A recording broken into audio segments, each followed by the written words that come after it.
सावन के महीने में।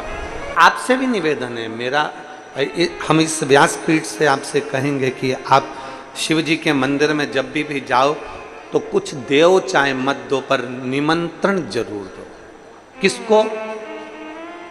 जम के बोलो, निमंत्रण किसको? देवाधिदेव महादेव।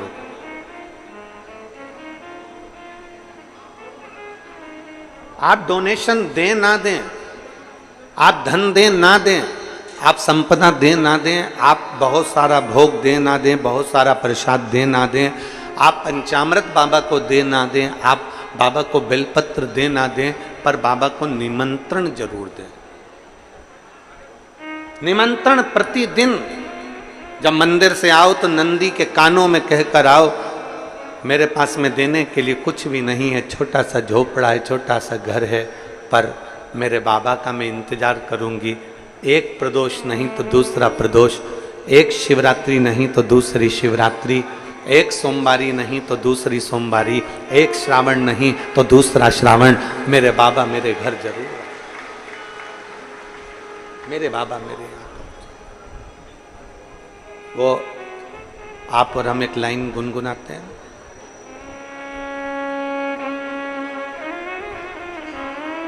कभी फुर्सत हो तो डमरू धर, निर्धन के घर भी आ जाना, जो रूखा सूखा दिया उसका ही भोग लगा जाना। हमारे पास में ना चांदी सोने की चौकी है, हमारे पास में ना मखमल की गादी है।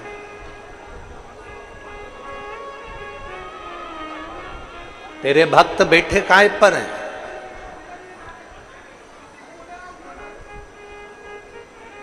काय पर बैठे हो? आप सबने अपना अपना पन्नी पॉलीथिन बिछा बिछा कर, बोलो सही है कि गलत है? अपना अपना घर से एक एक पन्नी, एक एक पॉलीथिन, एक एक कुछ आसन लेकर आ गए, दरी लेकर आ गए, उसको बिछा कर बैठे हो। मेरे पास में चौकी नहीं,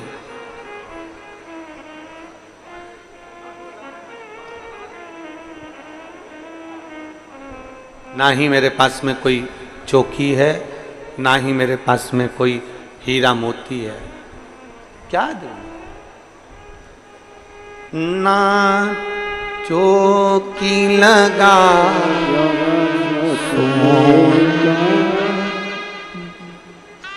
ना स्वर्ग बना सका सोने का, ना धर्म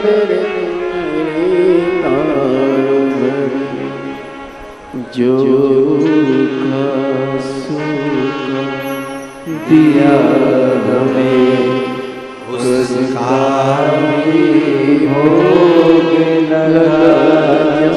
मेरे शंभू, आप लोगों से हम हमेशा कहते हैं कि अपने साथ एक छाता लेकर आओ, एक बिछाने का आसन लेकर आओ, पानी की बोतल लेकर आओ, जिससे भोले बाबा को भी मालूम पड़े मेरा खुद तो बिछोना धरती पर, तेरी चौकी लगाऊं कैसे।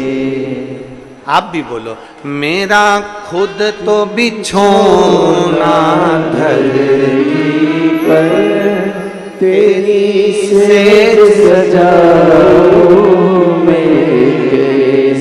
कभी फुर्सत हो तो डमरू धर, निर्धन के घर भी आ जाना, जो रूखा सूखा दिया हमें उसका ही भोग लगा जाना। जो तुमने दिया है हम वही समर्पित कर।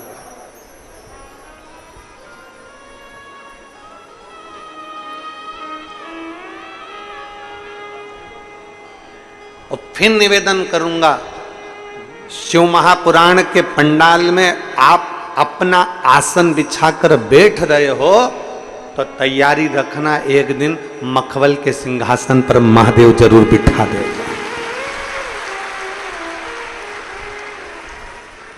वो कब उठाता है, कहां बिठाता है, कैसे उठाता है, कैसे बिठाता है, ये किसी को नहीं मालूम पड़ता, किसी को नहीं मालूम पड़ता। कब बिठाएगा, कैसे बिठाएगा, कहां बिठाएगा, ये उसके ऊपर निर्भर करता।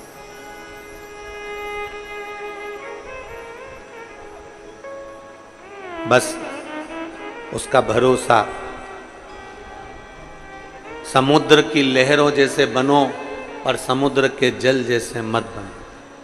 समुद्र की लहर कैसी होती है, अमावस्या आती है, जब अमावस्या आती है तो समुद्र की लहर नीचे थमती है, पूर्णिमा आती है तो समुद्र की लहर उछलती है, जिसको ज्वार और भाटा कहा जाता है। समुद्र की लहर जैसे बनो, समुद्र की लहरें अमावस्या आती है तो नीचे हो जाती हैं और पूर्णिमा आती है तो उछल जाती हैं। समुद्र की लहर जैसे बनो कि चंद्रमा को प्रकाशित होते हुए देखकर समुद्र की लहरें उछलती, सुख में तुम्हारा सुख होना चाहिए। पड़ोसी का बेटा डॉक्टर बन गया, तुम्हें ज्यादा प्रसन्नता होना चाहिए कि हमारे पड़ोसी का बेटा डॉक्टर बन गया। पड़ोसी की यहाँ पर 4 व्हीलर गाड़ी आ गई, तुम्हें सबसे ज्यादा प्रसन्नता होना चाहिए कि हमारे पड़ोसी के घर में 4 व्हीलर गाड़ी आ गई। अपनी समाज का कोई व्यक्ति बहुत आगे बढ़ रहा है, तुम्हें प्रसन्नता होना चाहिए कि हमारा समाज का कोई व्यक्ति आगे बढ़कर बैठा है।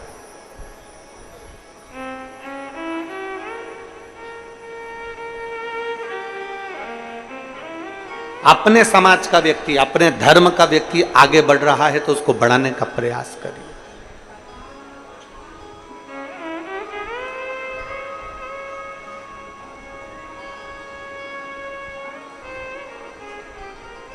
पर हमारी आदत ऐसी है कि हम अपनी समाज के, अपने धर्म के, अपने सनातन धर्म के व्यक्ति का पांव खींचते हैं। कोई धर्म ऐसा नहीं है कि अपने धर्म के व्यक्ति का पांव खींचता हो, केवल एक अपना व्यक्ति एक ऐसा है जहां पर लोग आगे बढ़ रहे हैं तो पांव खींचने का प्रयास करें। हम क्यों नहीं प्रयास करें कि हम आगे बढ़ाएं?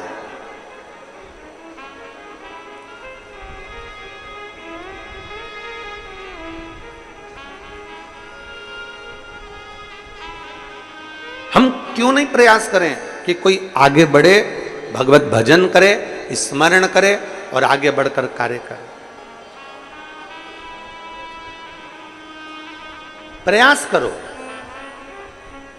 हम जिस कुल में जन्मे हैं, हम जिस समाज में जन्मे हैं, हम जिस अपनी समाज के अंतर्गत, अपने कुल के अंतर्गत कोई बढ़ रहा है, उसको बढ़ाने का प्रयास करेंगे, उसको आगे तक लेकर जाएंगे। हमें पांव नहीं खींचना। हमारी बहू को नहीं आता ना कुछ, हम सिखाने का प्रयास करेंगे, सीख जाएगी तो उसके लिए काम आएगा, ना सीखेगी तो उसकी मर्जी। पर हम उल्टे हैं।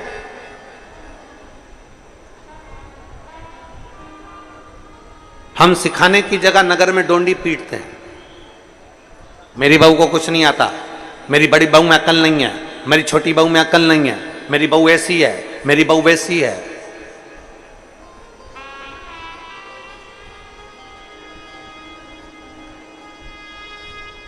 किसी के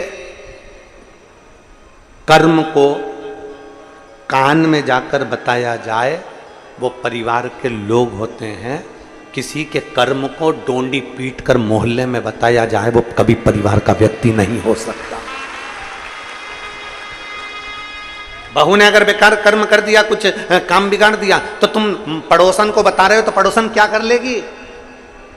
देवरानी जेठानी को बता रहे हो तो देवरानी जेठानी क्या कर लेगी? रिश्तेदारों को बताया, ननंद को बताया, इसको बताया, बुआ को बताया, कहीं बेटी को बताया, तो बेटियां क्या कर लेंगी?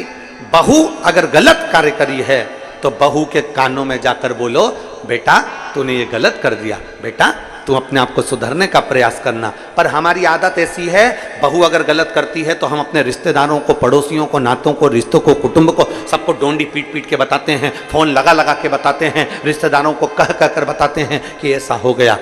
जिसकी गलती है उसके कान में जाकर कहो ना।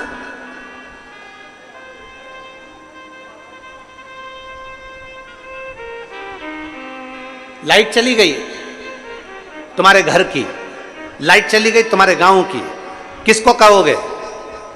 बोलो, जम के बोलो जरा। विधायक जी को फोन लगाओगे कि महाराज हमारे यहाँ की लाइट चली गई? नगर पालिका अध्यक्ष को फोन लगाओगे कि हमारी लाइट चली गई? महापौर को फोन लगाओगे कि हमारी लाइट चली गई? सरपंच को फोन लगाओगे कि हमारी लाइट चली गई? पंचायत अध्यक्ष को फोन लगाओगे? किसी पार्टी के अधिकारी को फोन लगाओगे कि हमारी लाइट चली गई? अगर लाइट गई है तो तुम्हारे पास में बिल है, उस बिल में से लाइटमैन का नंबर निकालो और नंबर निकाल के उस लाइटमैन को फोन लगाओ कि जहां से लाइट चलती है कि हमारी लाइट चली गई है, उसको कहो। लाइट वो सुधारेगा, कोई दूसरा नहीं सुधारेगा। पानी नहीं आ रहा है तब नगर निगम को फोन लगाओ, कोई काम है तो उसको फोन लगाओ, परंतु अपन सब ने एक सोच बनाकर रखी, एक सोच, एक विचार।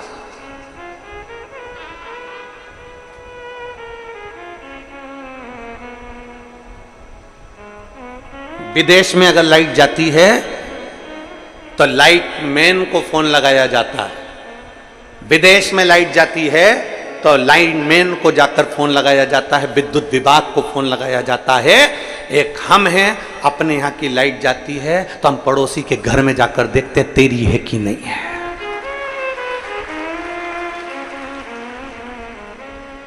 और उसके यहाँ अगर लाइट है तो आधा डिप्रेशन में तो अपन वैसे ही जाते, उसके घर की है और अपनी नहीं है। किसी ने पूछा मम्मी क्या हो गया? वो कमला की बाई की यहां लाइट है और अपने यहां नहीं। आधे चिंता में पड़ गए कि उसके घर फ्रिज चल रहा, उसके घर टीवी चल रही, उसके घर का सामान अच्छा चल रहा और अपने घर 2 घंटे से लाइट नहीं, 2 घंटे से लाइट नहीं। बार बार कह रहे उसके घर तो है, उसके घर तो है, उसके घर तो है। अरे खुशी होना चाहिए, कम से कम पड़ोसी के घर तो लाइट है, कम से कम अपन यहां नहीं तो वहां जाकर बैठ जाए। हमारी सोच बेकार हो गई।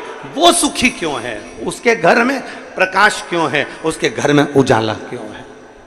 हम दुखी हो गए। और मेरा ओघड़दानी, मेरा शंभू, मेरा त्रिकालदर्शी, मेरा शंकर, मेरे ओघड़ बाबा कहते हैं, मेरे शंभू कहते हैं कि जहां जैसा मौका मिले वहां वैसे रहिए।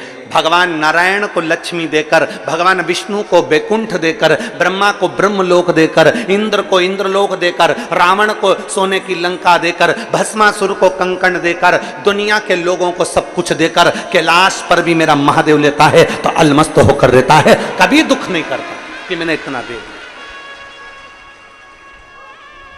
कभी दुख नहीं करता कि मैंने इतना। प्रसन्नता हो तुम्हारे जीवन की, प्रसन्नता। हम दुखी हो जाते हैं, हम उसके यहाँ लाइट है हमारे यहाँ नहीं है, उसके यहाँ ऐसा हो गया हमारे यहाँ ऐसा नहीं हो गया। प्रसन्नता हो। और शंभु शरणे पड़ी मांगू घड़ी रे, दुख काटो दया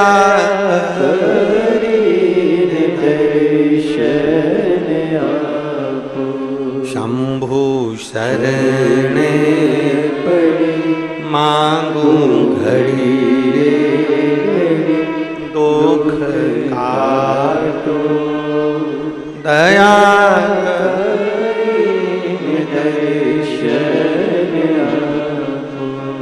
हम प्रसन्न क्यों ना?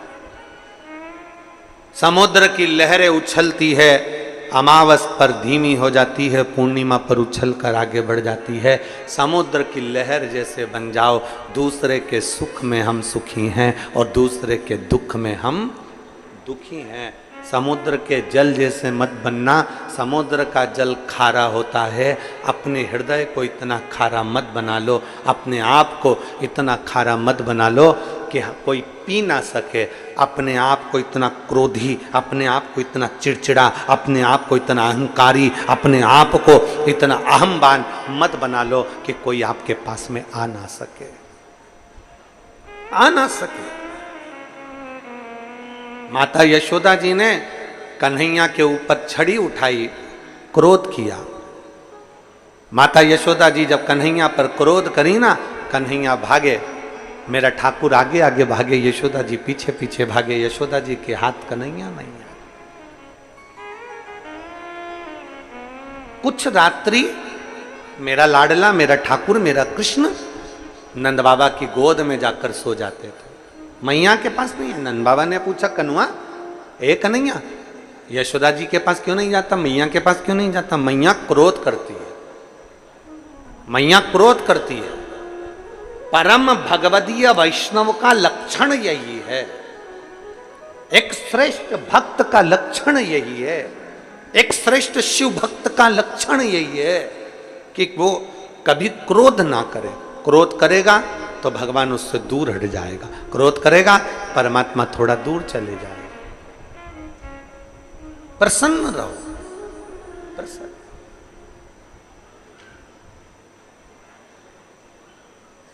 एक मुस्कुराहट आपके चेहरे पर होना चाहिए। हंसने की सौगात तो मेरे बाबा भोलेनाथ ने केवल मनुष्य को दी है, केवल मनुष्य को मुस्कुराहट दी है, केवल मनुष्य को। कुत्ता कभी नहीं मुस्कुराता, खटमल को कभी तुमने हंसते हुए नहीं देखा होगा, मच्छर को स्माइल देते नहीं देखा होगा। तुम्हारे यहां के मच्छर स्माइल देते हो तो बात दूसरी है, मच्छर को स्माइल देते नहीं देखा होगा, खटमल को कभी हंसते नहीं देखा होगा, माथा का जू कभी मुस्कुराता हुआ नहीं दिखा होगा, कभी कभी नहीं मुस्कुराया। ये मुस्कुराहट, ये चेहरे की हंसी, ये चेहरे की प्रसन्नता। एक व्यक्ति गुरु नानक देव जी के पास गया, संत शिरोमणि गुरु नानक देव जी के पास जाकर कहता है गुरु नानक देव जी से, मैं क्या दूं आपको, मेरे पास देने के लिए कुछ भी नहीं, बहुत गरीब हूं मैं, बहुत गरीब, बहुत गरीब। मैं बहुत गरीब हूं, मेरे पास देने के लिए कुछ भी नहीं, मैं क्या दूं आपको, मैं क्या प्रदान करूं आपको, मेरे पास देने के लिए कुछ भी नहीं है। खूब रोता, खूब रोता, खूब रोता, मेरे पास देने के लिए कुछ भी नहीं, मैं बहुत गरीब हूं, मैं बहुत गरीब हूं, मैं बहुत गरीब हूं। गुरु नानक देव जी ने कहा, कौन कहता है कि तू गरीब है और कौन कहता है कि वस्तु का दान दे? गुरु नानक देव जी ने कहा, जिसके पास जो हो वो दे। अगर तू गरीब है, तेरे पास देने के लिए कुछ भी नहीं है, तो तेरे चेहरे की हंसी तो है, कम से कम मुस्कुराहट किसी को देना चालू कर दे, तुझे मुस्कुराहट मिलना प्रारंभ हो जाए। आप किसी को मुस्कुराहट दीजिए, आपको मुस्कुराहट मिलेगी। आप किसी को क्रोध देंगे, क्रोध मिलेगा, गाली देंगे, गाली मिलेगी, अपशब्द कहेंगे, अपशब्द मिलेगा, ताने देंगे, ताना मिलेगा। आप किसी के ऊपर एक उंगली उठाएंगे, ये 3 उंगली आपके ऊपर जाएगी।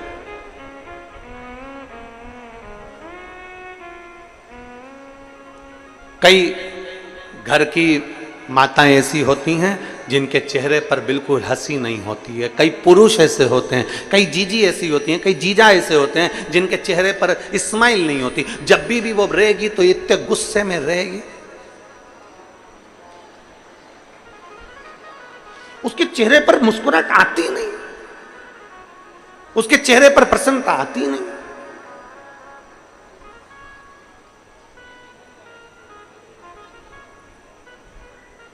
और कई पुरुष ऐसे हैं जिनके चेहरे पर बाहर रहते हैं तो खुश रहते हैं और घर में आए और गुस्सा।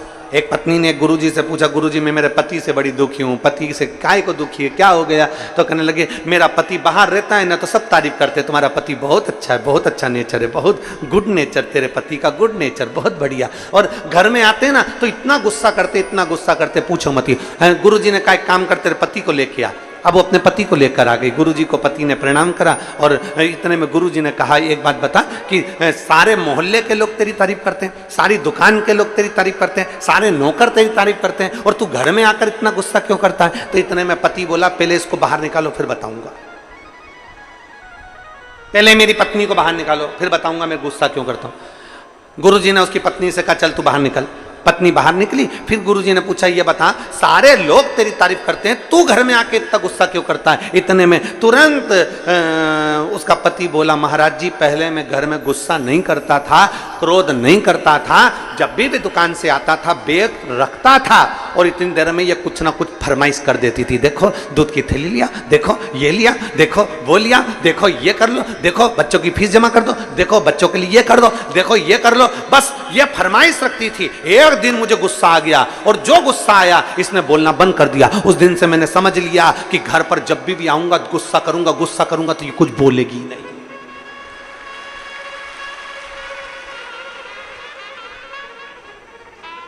अब उसने कहा महाराज तुम बताओ कि क्रोध करूं कि नहीं करूं। हम महाराज खुद चक्कर में पड़ गए। महाराज जी ने कहा अच्छा हुआ तूने मुझे ज्ञान दे दिया, मैं भी ऐसे ही करूंगा। पर यह श्रेष्ठता नहीं है, इसको श्रेष्ठता नहीं कहते हैं।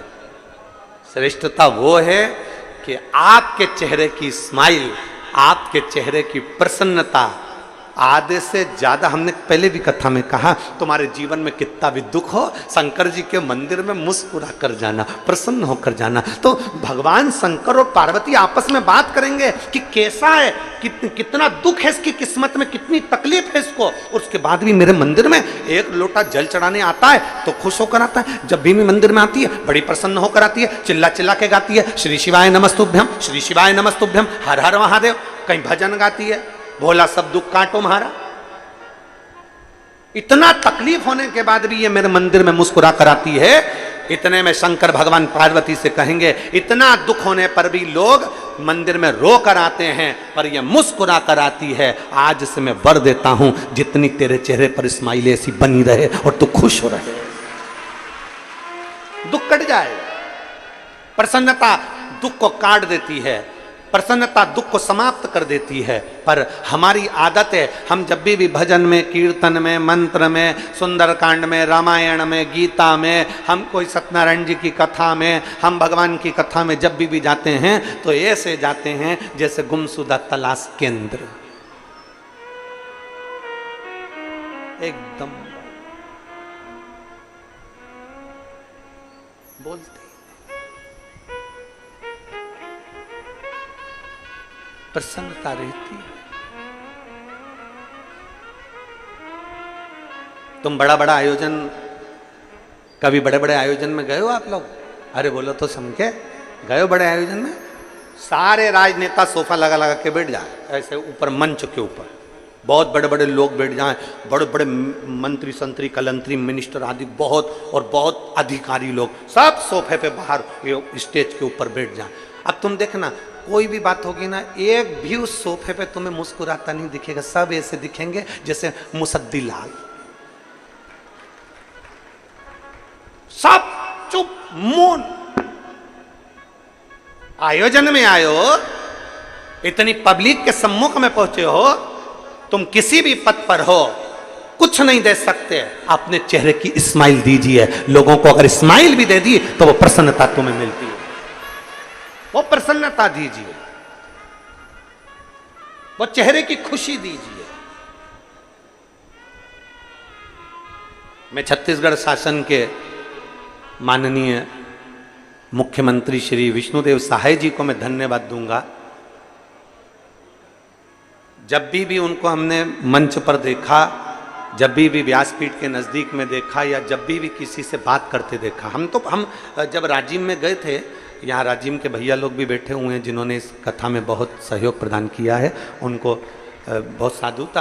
तो हम जब राजिम में गए थे कुंभ के मेले में, राजिम कुंभ में, तब हमने देखा था, हम तो पीछे रह गए थे, वो आगे आगे चल रहे थे, पर जितनों से भी मिल रहे थे उनकी प्रसन्नता उनके चेहरे पर थी। इतनी स्माइल होना चाहिए आपके चेहरे,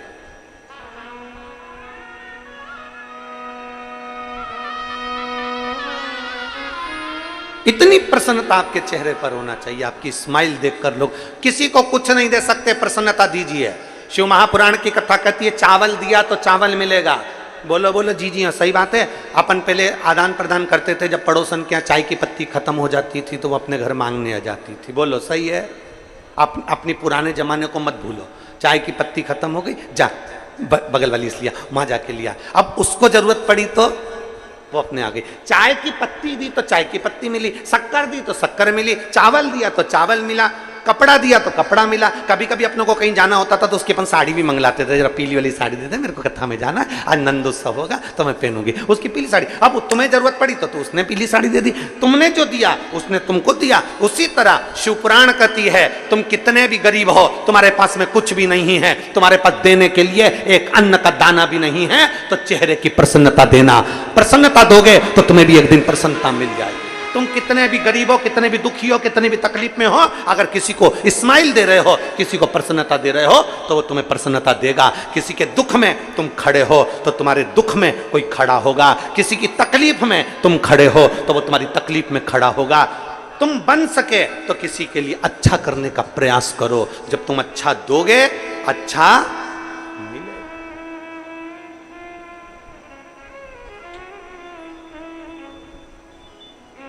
पर तुम देने को तैयार कहां? मेरा खुद तो बिछोना धरती पर, तेरी सेज सजाऊं। मेरे भोले बाबा, मैं खुद जमीन पर बैठती हूँ, मैं जमीन पर रहती हूँ और जमीन पर बैठकर मैं कथा का रसपान करती हूँ। मेरे पास कुछ भी नहीं। मेरा खुद तो बिछोना धरती पर, तेरी सेज सजाऊं। कभी फुर्सत हो तो डमरू निर्धन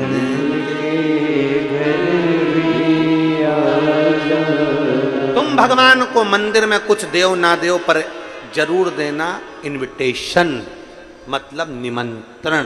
किसको बोलोगे? नंदी को। शंकर जी को हाथ जोड़कर प्रार्थना कर कर आना। रोज घूमने जाते हो, शाम का समय तुम्हारा रोज भ्रमण का है। 33 कोटि देवता में केवल एक देवता ऐसे हैं जो अपनी धर्म पत्नी के साथ रोज भ्रमण पर जाते हैं।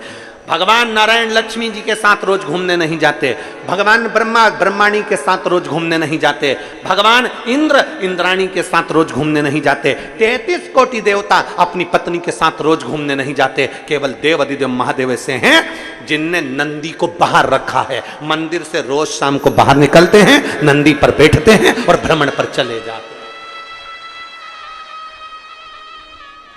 ब्रह्मा ब्रह्मलोक में, भगवान विष्णु बैकुंठ लोक में, पर मेरा देवादिदेव महादेव पृथ्वी का देवता है। मृत्यु लोक के देव हैं देवादिदेव महादेव, इसलिए नंदी पर बैठकर भ्रमण के लिए जाते हैं। और किसके यहां भ्रमण के लिए जाते हैं? कौन के यहां जाते हैं? जिसने भाव से दिल से निमंत्रण दिया हो। आप शिव के पास जाकर रोज निमंत्रण दो, आना पड़ेगा। अंत समय प्रभु और वचन दिया आए ना आए प्रभु कुटुंब कबीला, अंत समय प्रभु आना पड़ेगा। प्रतिदिन इनविटेशन दीजिए, प्रतिदिन निमंत्रण दीजिए। आना पड़ेगा। कल नहीं आया, परसों आना पड़ेगा। आपको आना पड़ेगा, आना पड़ेगा, आपको पहुंचना पड़ेगा। एक शिव भक्त, काशी में रहने वाला एक शंकर का परम भक्त, शिव का प्रिय भक्त, ब्रह्मचित्त। भगवान देवादिदेव महादेव का परम भक्त ब्रह्मचित्त इंतजार करता भगवान शंकर को, बिना भोग लगाए पाता नहीं, बिना भोग। शिव जी की भक्ति में लगा रहता। ये तो शंकर जी की भक्ति में लगा रहता, इसकी जो धर्म पत्नी थी वो भगवान की भक्ति को श्रेष्ठ नहीं मानती थी।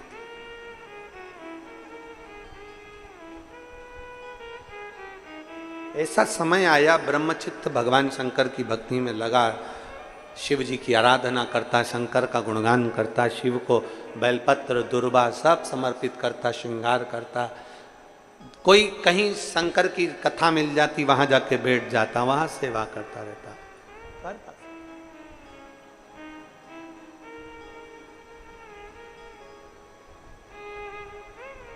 अब ब्रह्मचित्त सेवा में लीन रहता तो ध्यान नहीं रह पाता अपनी पत्नी पर, अपनी बच्चों पर। और होता है, शिव महापुराण की कथा कहती है जो भगवान शंकर की शिव महापुराण को संभालता है, जो शिवालय को संभालता है, जो शंकर के मंदिर में जाकर झाड़ू पोछा लगा देता है, शिव मंदिर में सफाई कर देता है, जो शंकर के मंदिर को संभाल लेता है, उसके घर को और उसके परिवार को स्वयं महादेव संभाल लेता है। स्वयं महादेव।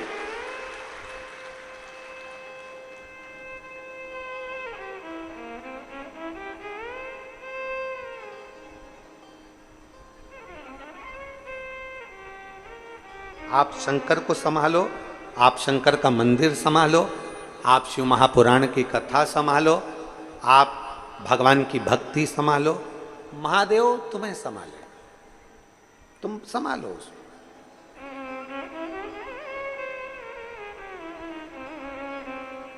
हम जब तक परिवार को संभालते रहेंगे, ये मेरा बेटा, ये मेरी बेटी, ये मेरी बहू, ये मेरा पोता, ये मेरी पोती, ये मेरी बहन, ये मेरे रिश्ते, ये मेरे नाते, ये मेरे कुटुंब, ये मेरा देवर, ये मेरी देवरानी, ये मेरी बेटी, ये मेरा दामाद, ये मेरा नाती, ये मेरा पंथी, हम इनको संभालते रहे संभालते रहे संभालते रहे और आखिरी में अर्थी पर लेटे और शमशान पहुंच गए, कुछ नहीं मिला।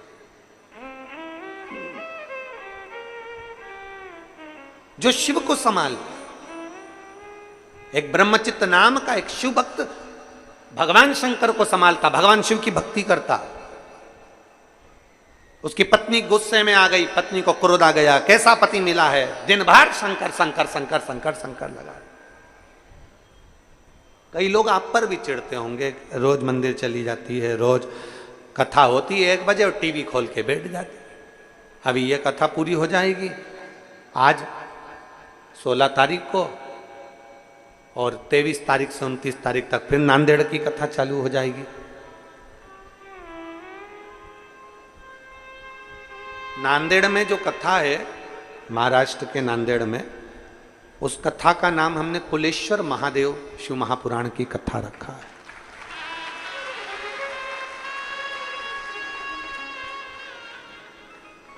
उस कथा का नाम कुलेश्वर महादेव रखा। उस कथा में हम जानेंगे कि हमारे घर के कुल देवता, हमारे घर के कुल देवी, हमारे घर के कुल भैरव, हमारे घर का कुल देवी देवता कौन सा है और उस कुल देवता को प्रसन्न कैसे किया जा सकता है, कुल देवी को प्रसन्न कैसे किया जा सकता है, कुल भैरव को प्रसन्न कैसे किया जा सकता है। और जिसके घर के लोगों को नहीं मालूम कि हमारी कुल देवी नहीं, कुल देवता नहीं, हम किसको माने, उसके लिए वो कुलेश्वर शिव महापुराण की कथा नांदेड़ की पवित्र भूमि से अपन श्रवण करेंगे 1 बजे से 4 बजे तक, 23 से 29 अगस्त तक उसको सुनेंगे।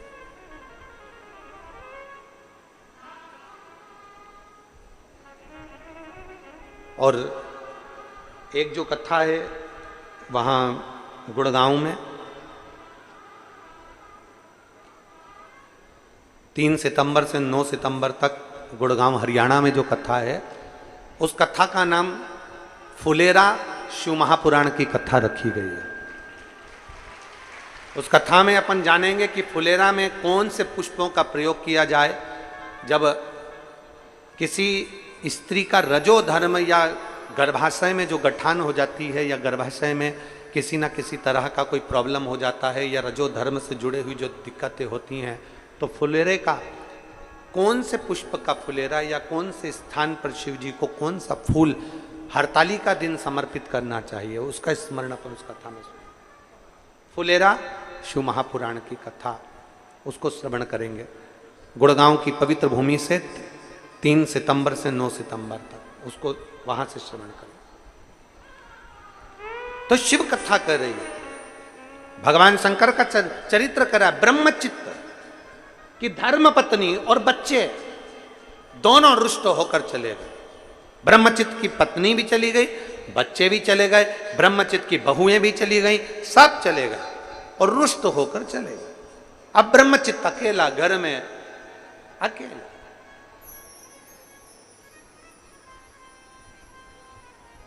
क्या दे वो भगवान शंकर को?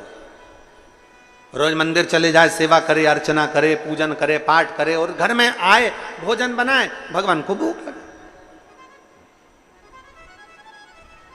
एक दिन सेवा करते करते करते करते ब्रह्मचित्त जब लगे हुए थे, तब उसकी पत्नी, उसके बच्चे और उसकी बहू बीच मार्ग में शिव मंदिर जाते समय ब्रह्मचित्त को मिल गए और ब्रह्मचित्त को इतना अपशब्द कहा, इतनी गालियां दी, इतना आड़ा टेढ़ा बोला कि ब्रह्मचित्त की आंखों में जल भर गया। ब्रह्मचित्त रोने लगा, नेत्रों में जल भर गया। पहले भी कथा में कहा, आज फिर कहते हैं, सबको ताना दो चल जाएगा, सबको अपशब्द कह लो चल जाएगा, पर किसी शिव भक्त को कभी ताना मत दो, कभी अपशब्द मत कहो, क्योंकि उसके दिल में शिव बसा होता है, उसके हृदय में शंकर बसा होता है, उसके दिल में शंकर बसा होता है, शिव बसा होता है। जब आप ताना देते हो, गाली देते हो, आड़ा टेढ़ा कहते हो, जो भीतर शंकर है, गाली उसको नहीं पड़ती, उसके भीतर विराजमान उस शिव को पड़ती है। मीराबाई के लिए जहर का प्याला भेजा गया था। अमृत किसने बनाया? बोलो, जम के बोलो जरा। गिरधर भगवान कृष्ण ने। मीराबाई के लिए जहर का प्याला भेजा गया, अमृत भगवान कृष्ण ने बनाया। क्यों? मीराबाई के लिए जहर का प्याला भेजा गया, वो मीरा के लिए भेजा गया था, पर मीरा के दिल में तो गिरधर गोपाल बसे हुए थे, कृष्ण बसे हुए थे। भगवान को लगा यहां मीरा के लिए जहर नहीं, यहां मेरे लिए भेजा गया है, क्योंकि मीरा तो भोग लगा कर खाती है।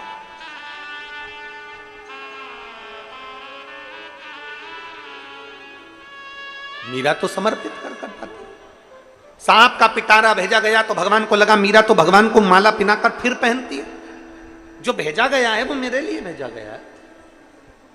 इसलिए भगवान ने अमृत बना दिया, सांप के पिटारे को फूल की माला बना दी। ये सब कुछ भगवान करते रहे। तो यहां शास्त्र कह रहा है, अगर कोई शिव भक्त को गाली देता है, शिव भक्त पर अपशब्द कहता है, शिव भक्त पर उंगली उठाता है, वो भगवान शंकर उसके दिल में बैठे होते हैं, उनकी भी आंखों में जल भर आता है और उसका जवाब शिव भक्त नहीं देता, उसका जवाब तो एक दिन मेरा ओघड़दानी, मेरा शंकर दे ही देता है, आता है। और मेरे बाबा दया करना, मैं तेरे भरोसे, मेरे बाबा दया कर, सब बोलिए, मैं तेरे भरोसे, ना घर के भरोसे हूँ, ना परिवार के भरोसे हूँ, ना घर के भरोसे हूँ, ना परिवार के भरोसे हूँ, मेरे बाबा दया करना, मैं तेरे भरोसे हूँ, भोले बाबा दया करना, मैं तेरे भरोसे। आप विश्वास करो, परमात्मा की उस भक्ति पर एक पत्र है,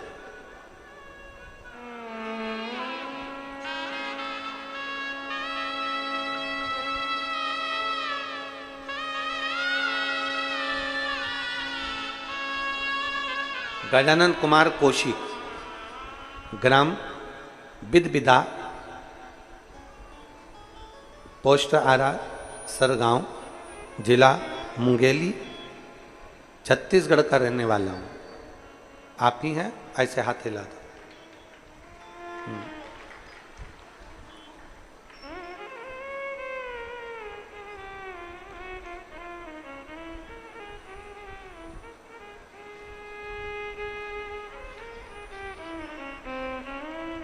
आइए, एक बेलपत्र ले जाओ, आ जाओ, आ जाइए।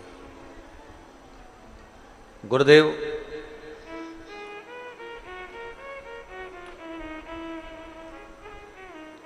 मैं गजानन कुमार कौशिक, ग्राम बिदविदा, पोस्ट आरस गांव, जिला मुंगेली का रहने वाला हूँ। मेरा मोबाइल नंबर ये है। मेरी धर्मपत्नी सत्यावती कौशिक आस्था टीवी पर आपकी कथा सुनती है। मंदिर जाकर एक लोटा जल चढ़ाना उसने आपकी कथा से सीखा है। मंदिर में झाड़ू लगाना, पोछा लगाना आपकी कथा से प्रारंभ किया है। गुरुदेव,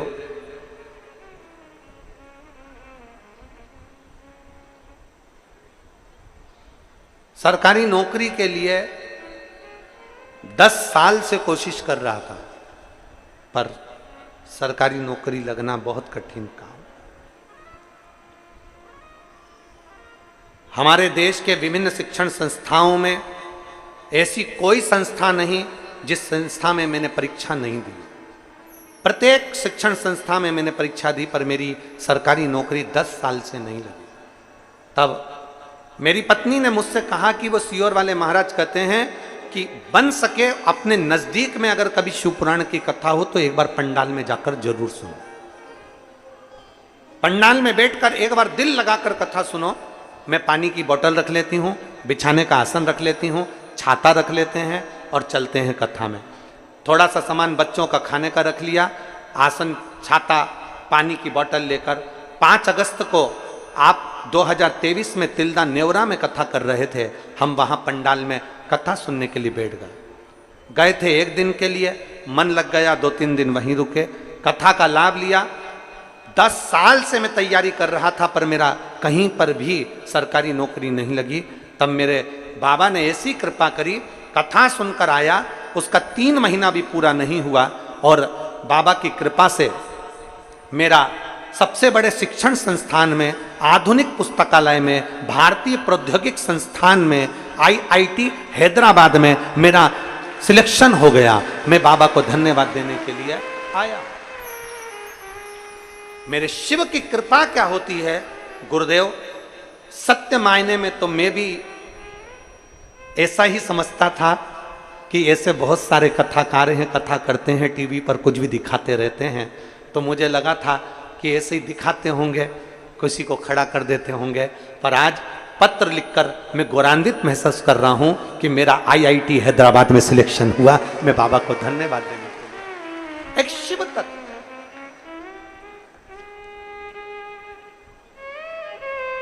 इनका ज्वाइनिंग लेटर भी उन्होंने पीछे लगाया है, शिव की कृपा से। एक शिव तत्व, शंभु, और लाइन अच्छी लिखी है, आप और हम सब गुनगुनाए कि लुटा दिया भंडार काशी वाले ने, कर दिया माला काशी वाले ने। उसकी कृपा, उसकी उदारता, उसकी दया। 10 वर्ष से लगाऊं, ऐसी कोई शिक्षण संस्था नहीं जिसमें मैंने एग्जाम नहीं दिया। 10 वर्ष।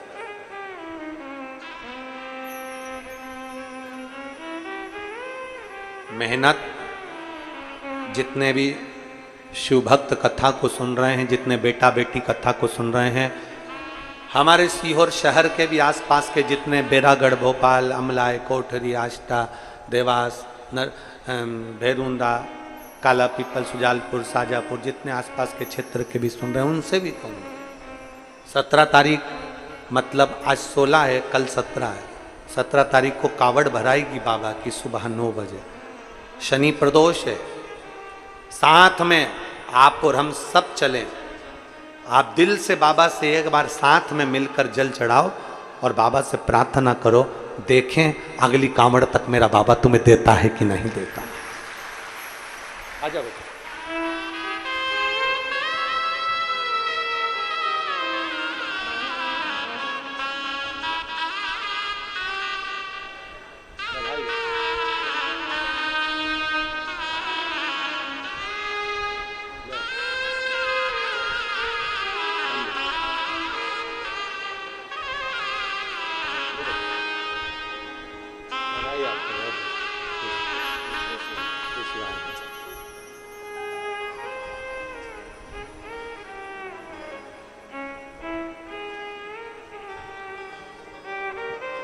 शिव तत्व में, शिव की अविरल भक्ति में क्या है। इन्होंने एक लाइन में लिखा,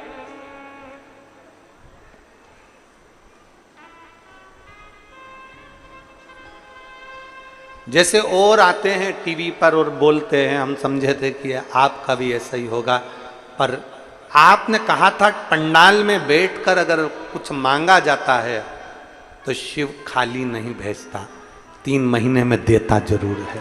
वो दिया, देता जरूर। और आप ये लाखों की संख्या में आए हो ना, इतना भारी भीड़ में आप लोग पहुंचे हो शिव भक्ति में, कीचड़ है, पानी है, अपना बिछाया, अपना साथ में भोजन भाजक सब लेकर आए हो और बैठे हो, कथा सुन रहे हो, तो आप ये मान कर चलना मेरा शंभू तुम्हारी झोली खाली नहीं रखेगा, 3 महीने में मेरा बाबा तुम्हें भी कुछ न कुछ जरूर भंडार भरे।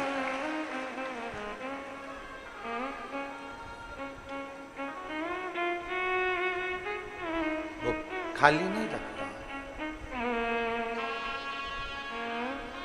और जब हमारा विश्वास प्रबल हो जाए, हमारा भरोसा जब प्रबल हो जाए, तो शिव क्या ना है, शिव क्या ना है, शिव क्या ना प्रदान करे।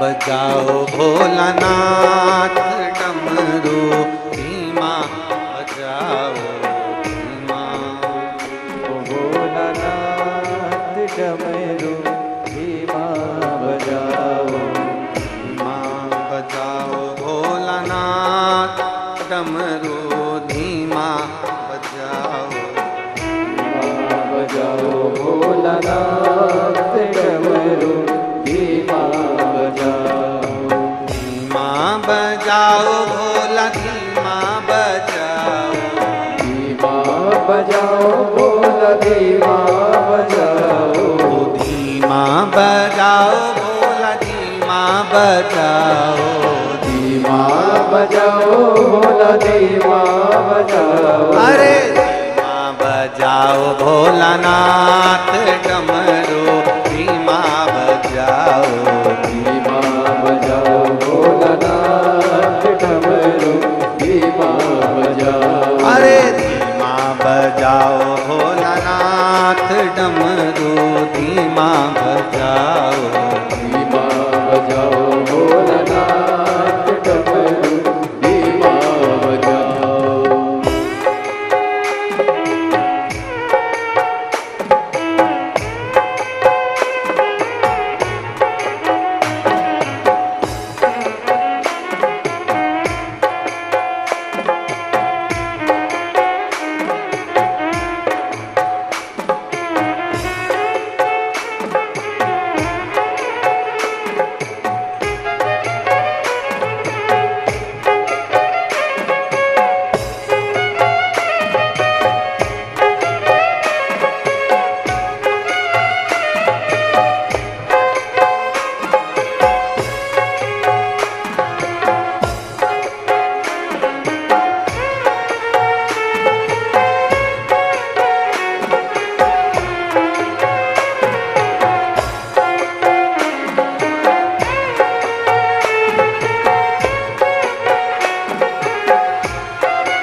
डमरू की धुन सुन के ब्रह्मा जी आए, डमरू की धुन सुन के ब्रह्मा जी आए, डमरू की धुन सुन के ब्रह्मा जी आए, डमरू की धुन सुन के ब्रह्मा जी आए, ब्रह्मा जी आए संग ब्रह्मणी को लाए, ब्रह्मा जी आए संग ब्रह्मणी को लाए। धीमा बजाओ भोलनाथ डमरू, धीमा बजाओ, धीमा बजाओ भोलनाथ डमरू, धीमा बजाओ, धीमा बजाओ भोलनाथ डमरू, धीमा बजाओ।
लक्ष्मी को लाए।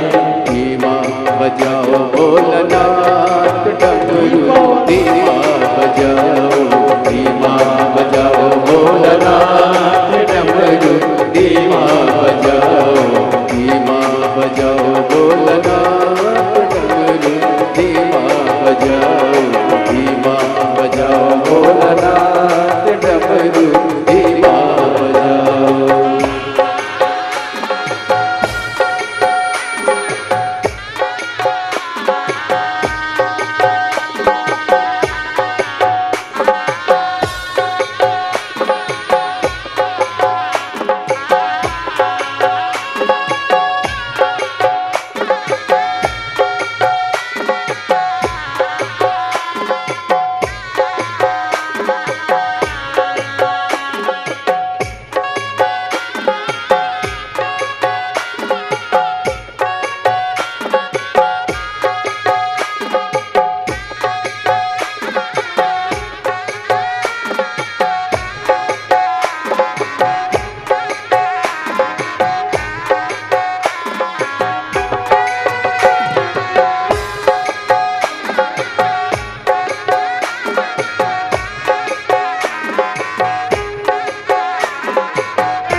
डमरू की धुन सुन के कान्हा जी आए, डमरू की धुन सुन के कान्हा जी आए, कान्हा जी आए संग राधा जी को लाए, कान्हा जी आए संग राधा जी को लाए,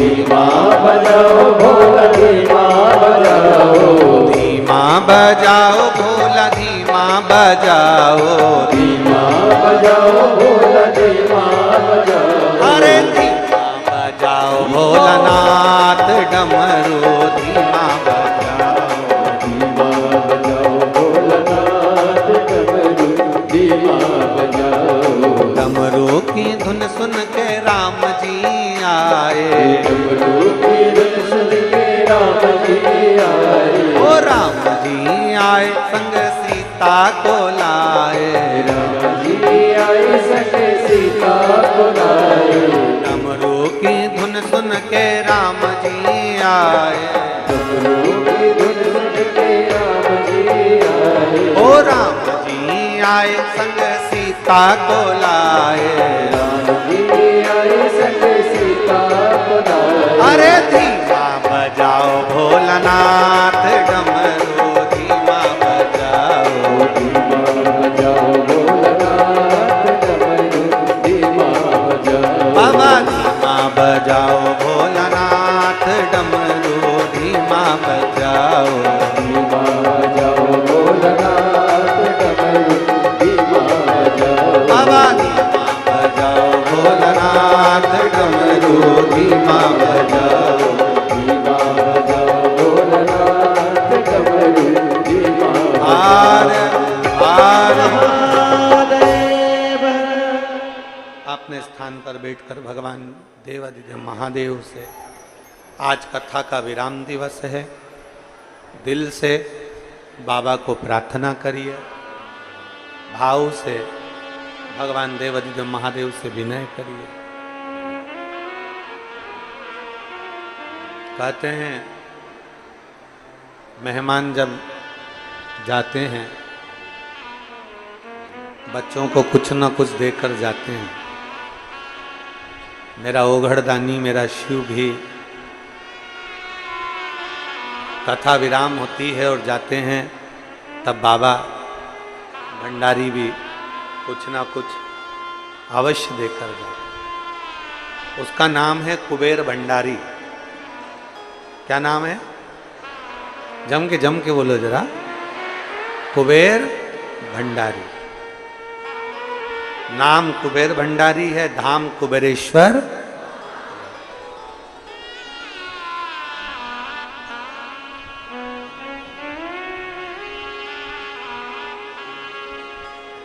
कुबेरेश्वर धाम की पवित्र भूमि पर जो रात्रि विश्राम कर बाबा को जल चढ़ाकर संध्या आरती कर लेता है, बाबा भंडारी उसका भंडार भर देता है। इतना सरल है शिव। आप और हम सब मिलकर बाबा से अपने दिल की बात हृदय के साथ भाव से कहेंगे। सब साथ में बोलेंगे। जब बोल लेते हैं उसके बाद अपने मन में अपने मन की बात बाबा से जरूर कहा करो। श्रावण के 72 साल बाद ऐसा सावन आया है और जिसकी 3 कथाएं, एक भिलाई में, दूसरी राजनांदगांव में, तीसरी नया रायपुर में हुई है। सावन के महीने की ये आखिरी कथा है, विराम की कथा। जो ये 2024 का श्रावण है, इसका विराम की कथा। दिल से बाबा से प्रार्थना करो, बाबा ऐसी कृपा करना, ऐसा भंडार भरना कि आने वाले समय में जब भी योग लगे तो हम भी यजमान बने और हमारी भी झोलियां खुशियों से भरा। ऐसी कृपा कर। बैठकर बाबा से अपने मन की बात बड़े भाव के साथ में बोलिएगा। शिव महापुराण का ऐसा अविरल शब्द है श्री शिवाय नमस्तुभ्यम, जिसका उच्चारण कर लेने से कई अश्वमेध यज्ञ का फल हमें प्राप्त हो जाता है, हमारे सारे पाप समाप्त हो जाते हैं। प्रत्येक शिवालय में, शंकर के मंदिर में अपनी खुद की तरफ से श्री शिवाय नमस्तुभ्यम अवश्य अंकित करा। लोग आते भी श्री शिवाय नमस्तुभ्यम बोलें, जाते भी श्री शिवाय नमस्तुभ्यम। अपने दरवाजों पर भी छोटा सा पंपलेट श्री शिवाय नमस्तुभ्यम का लगाएं, जिससे कोई दरवाजा खोलने से पहले कोई बाहर खड़ा हो तो वो पढ़ ले। हम किसी को कुछ ना दे सकें तो कम से कम मंत्र नाम ही दे दें, इससे बढ़कर और क्या है? पढ़ ले। सब साथ में बड़े भाव से कहेंगे, श्री शिवाय नमस्तुभ्यं, श्री शिवाय नमस्तुभ्यं, श्री शिवाय नमस्तुभ्यं, श्री शिवाय नमस्तुभ्यं, श्री शिवाय नमस्तुभ्यं। भोला सब दुख काटो ओ भोला सब दुख काटो,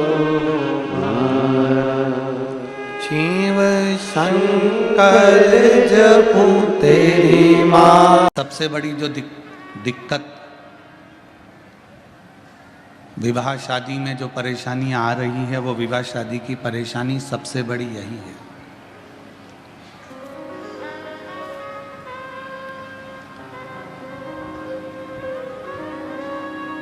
हम ना लड़के के बारे में जान रहे हैं, हम ना लड़की के बारे में जान रहे हैं।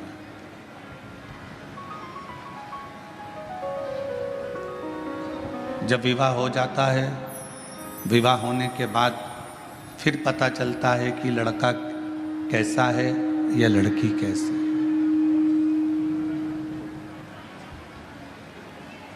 और शिव महापुराण की कथा कहती है, भगवान शंकर का चरित्र कहता है, शिव तत्व कहता है, पार्वती जी ने जितना समय शिव को पाने के लिए तप किया, साधना की, आराधना की, उतने समय पार्वती जी ने केवल शिव को जानने का प्रयास किया।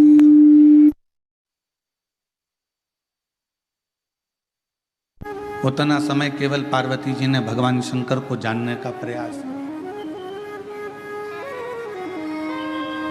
शिव को पहचानने का प्रयास किया। क्योंकि विवाह होने के बाद में अगर आप लड़के के बारे में कहीं से खबर उठा रहे हो कि वो लड़का ऐसा है या लड़का वैसा है, या लड़का ऐसा या लड़की ऐसी है, लड़का वैसा, तो वो श्रेष्ठता नहीं, फिर उसकी कोई महत्वता या उसकी कोई मूलता नहीं है।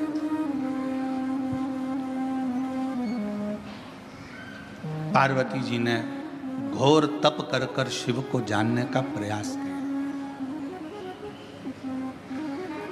अब आप आज के जमाने में तप नहीं कर सकते तो कम से कम तपास तो कर सकते हो।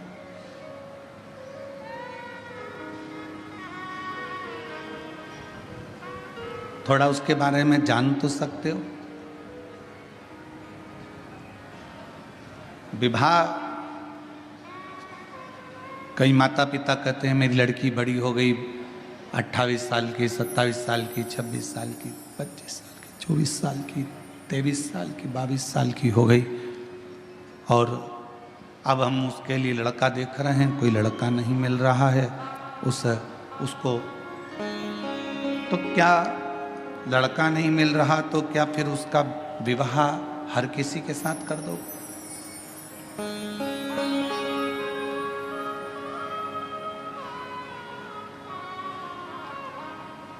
यही की यही लड़के के साथ में भी है। लड़के के लिए लड़की देख रहे हैं, जम नहीं रहा, बहुत प्रयास कर लिया, बहुत प्रयास कर लिया, कोई जमता नहीं तो फिर क्या हर किसी के साथ में विवाह कर दो?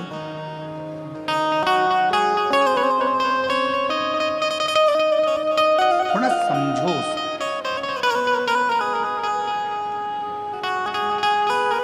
थोड़ा उसके बारे में जानने का प्रयास करो। लड़की कैसी है, लड़का कैसा है।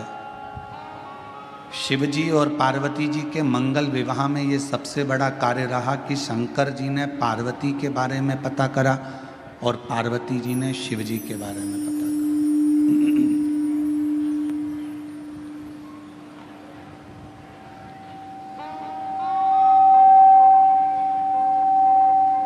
सप्त ऋषियों को भेजा गया,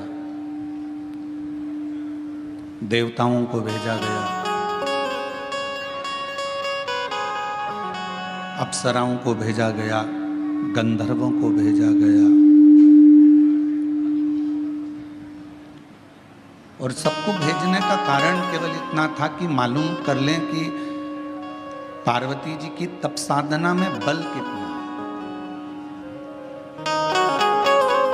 बल।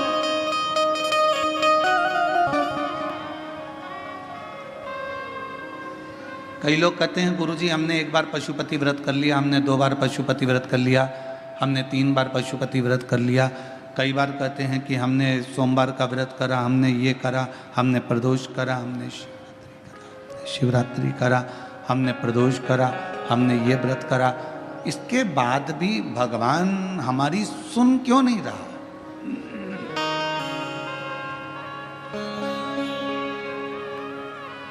आप आए नहीं और सुबह हो गई, मेरी पूजा की थाली धरी की धरी रह गई।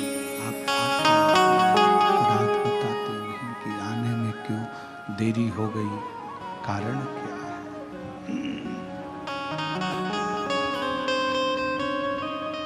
क्या गलती हुई है? क्यों नहीं आए, क्यों रह गए, किस लिए नहीं पहुंचे, वह तो मालूम पड़े।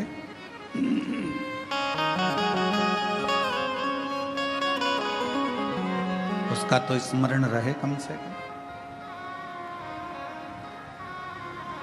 पशुपति व्रत करने के बाद भी आपका अगर कार्य नहीं हुआ, प्रदोष करने के बाद भी कार्य नहीं हुआ, रोज 1 लोटा जल शिव जी को समर्पित कर रहे हो तो कार्य नहीं हुआ, तो ये थोड़ा समझना पड़ेगा, थोड़ा जानना पड़ेगा कारण क्या कारण?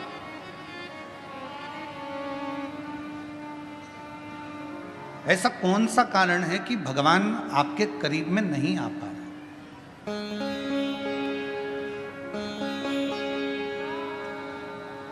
मतलब हमारी परीक्षा हमारा शिव अपने करीब में लाने के लिए बहुत ले रहा है, बहुत, और होगा। मैंने तेरे ही भरोसे बाबा, तेरे ही भरोसे हवा विच उड़ती जावांगी। बाबा डोल तो छड़ी ना मैं कटी जावांगी। भोले मैं तेरी पतन शंभो, मैं तेरी पतन हवा विच उड़ती जावांगी। बाबा डोल तो छड़ी ना मैं कटी जावांगी। भोले मैं तेरी पतन शंभो, मैं तेरी पतन। हमारी परीक्षा हो रही है, उस परीक्षा में एक ना एक दिन पास जरूर हो। लगे रहना शिव की भक्ति में, भजन में, स्मरण में, नाम कीर्तन में, मंत्र जाप में लगे रहना, छोड़ना नहीं। भगवान का नाम, भगवान का मंत्र जाप, भगवान का स्मरण छोड़ना नहीं।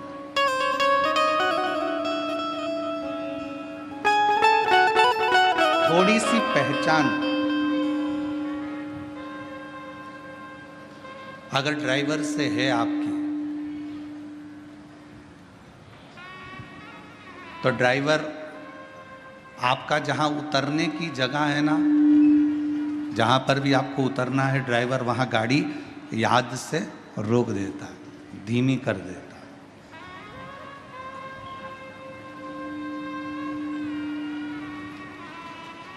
यदि थोड़ी सी भी पहचान आपकी ड्राइवर से है तो ड्राइवर गाड़ी को थोड़ा धीमा कर देगा। थोड़ी सी पहचान यदि आपकी बैंक में है तो वहाँ आपको लाइन में खड़े होने की ज़रूरत नहीं है। पहुँचते से ही स्लिप दीजिए, बैंक का मैनेजर, बैंक में कार्य करने वाला व्यक्ति आपका कार्य तुरंत कर दे। थोड़ी सी पहचान ड्राइवर से है तो गाड़ी रुक जाती है, बस रुक जाती है, और थोड़ी सी पहचान बैंक में है तो आपको लाइन में खड़े होने की ज़रूरत नहीं पड़ती। थोड़ी सी पहचान आपकी विद्युत विभाग में है तो वहाँ भी आपको घंटों खड़े होने की ज़रूरत नहीं है। थोड़ी सी पहचान आपकी अगर किसी मंत्री से है तो आपको उसके दरवाजे पर खड़े होने की ज़रूरत नहीं है। और थोड़ी सी पहचान आपकी किसी अधिकारी से है तो आपके कार्य के लिए आपको खड़े रहने की ज़रूरत नहीं है। उसी तरह यदि थोड़ी सी पहचान मेरे देव अधिदेव महादेव से है तो तुम्हारे दुख में तुम्हें बहुत देर पड़े रहने की ज़रूरत नहीं। फिर तुम्हारे दुख में, तुम्हारी तकलीफ में, तुम्हारे कष्ट में वो सम्मुखता नहीं। सम्मुखता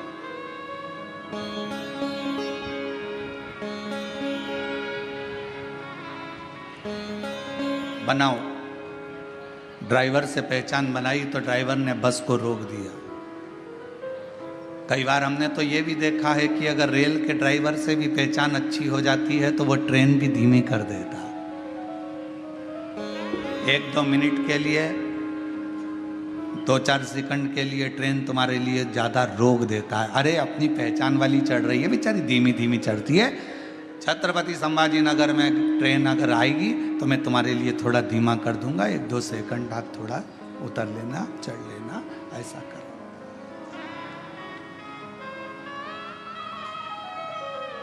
2-4 सेकंड के लिए वो रोक, 2-4 सेकंड। और 2-4 सेकंड के लिए वो रोक दे।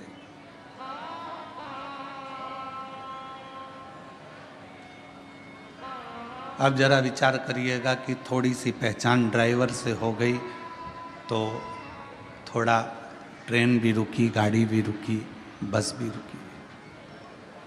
अब थोड़ी सी पहचान यदि आपकी मेरे, और देखो पहचान वाला विषय है,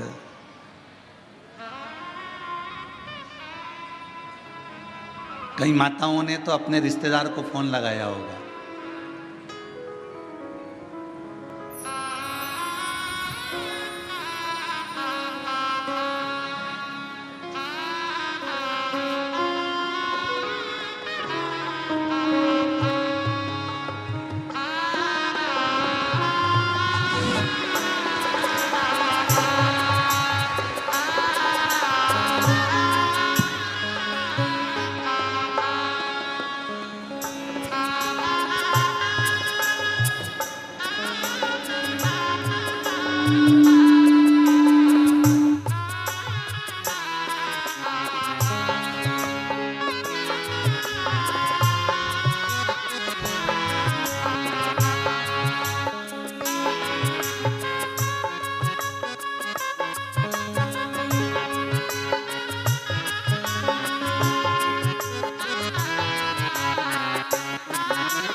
यदि थोड़ी सी पहचान,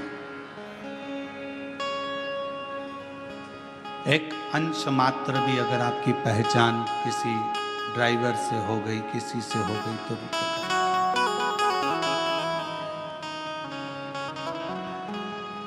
अब किसी की पहचान जो बाहर रह रहे थे, उनको मालूम पड़ा कि बेजापुर में कथा हो रही है तो बेजापुर वालों को फोन लगाया।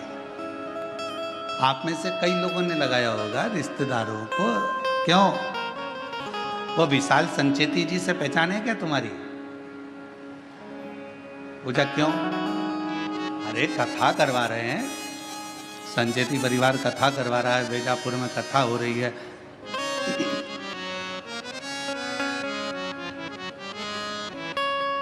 है थोड़ी बहुत पहचान?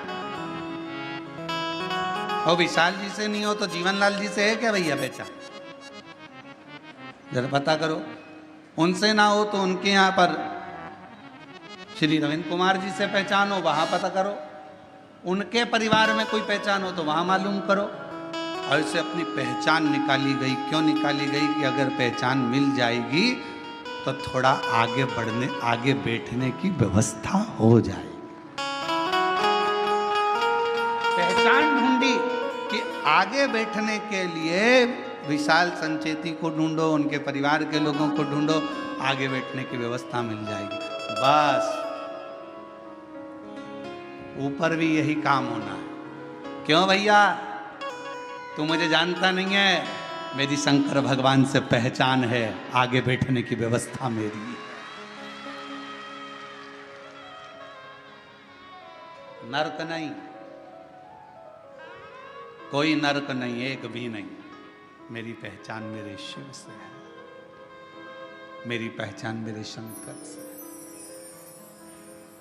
मेरी पहचान मेरे भोलेनाथ से है, उस करुणा सागर, उस दया सागर मेरे शंभू से है। बस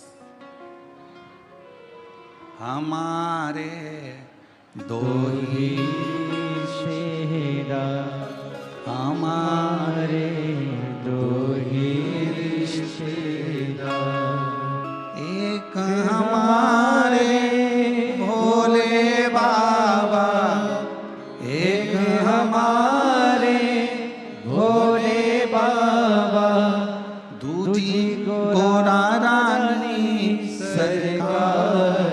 हमारे दो ही रिश्तेदार, हमारे दो ही रिश्तेदार। हमारे ज्यादा रिश्तेदार नहीं, हमारे तो केवल दो रिश्तेदार हैं, एक शंकर है, पार्वती है। उसके सिवाय हमारा कोई नहीं, शिव और पार्वती के सिवाय कोई नहीं। केवल शिव, शंकर और पार्वती।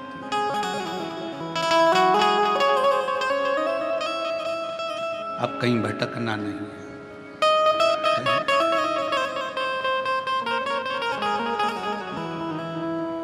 कहा, किसी ने पूछा गुरुजी बड़ी तकलीफ होती है, बड़ा दुख होता है, शरीर में रोग होता है, कष्ट होता है, तो हमें क्या करना चाहिए? हमने कहा कि जितनी जितनी शरीर में रोग बढ़ता चले जाए उतना श्री शिवाय नमस्तुभ्यम मंत्र का जाप बढ़ाते चलो। जितना तकलीफ, जितना दुख बढ़ता चले जाए उतना भगवान का नाम बढ़ाते चलो, भजन बढ़ाते चलो। कितनी परीक्षा पार्वती जी की हुई।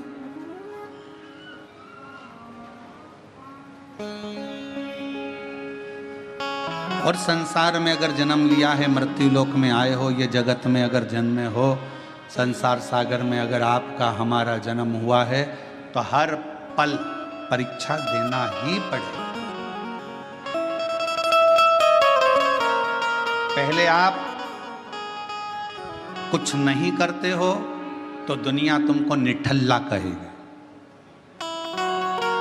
आपने अगर कोई काम करना चालू करा तो दुनिया के लोग आप पर हंसेंगे। इसके बस का है? इसके पिताजी ने करा कभी जो ये करेगा? पहले काम नहीं करोगे, लोग निठल्ला समझेंगे, ताना देंगे, गाली देंगे, अपशब्द कहेंगे। फिर आप काम करना चालू करेंगे तो लोग आपको फिर कहना प्रारंभ करेंगे कि हंसेंगे। इसके बस का है? हंसेंगे लोग। और जब आप किसी काम को करते करते करते करते उन्नति की सीढ़ी पर चढ़ जाओगे, खूब ऊपर की ओर बढ़ जाओगे, तो फिर लोग जलन रखकर तुम्हारी टांग खींचना प्रारंभ करेंगे, अपशब्द कहना प्रारंभ करेंगे।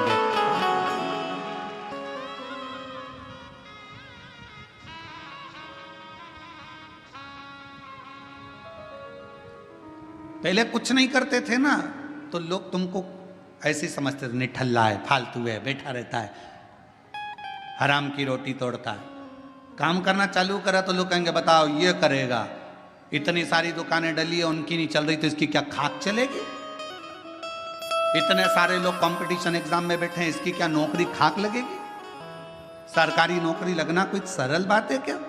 फिर लोग ताना कसेंगे, आपने मेहनत कर कर, रात दिन एक कर कर, परिश्रम कर कर, फिर आपने कंपटीशन एग्जाम देकर जब आप उस एग्जाम में निकल गए और आपकी या सरकारी नौकरी लग गई, तो फिर लोग ताना कसेंगे, कुछ ले दे के कर ली होगी, कुछ ऐसा कर लिया होगा, कहीं से दे दिया होगा, पहचान निकाल ली होगी।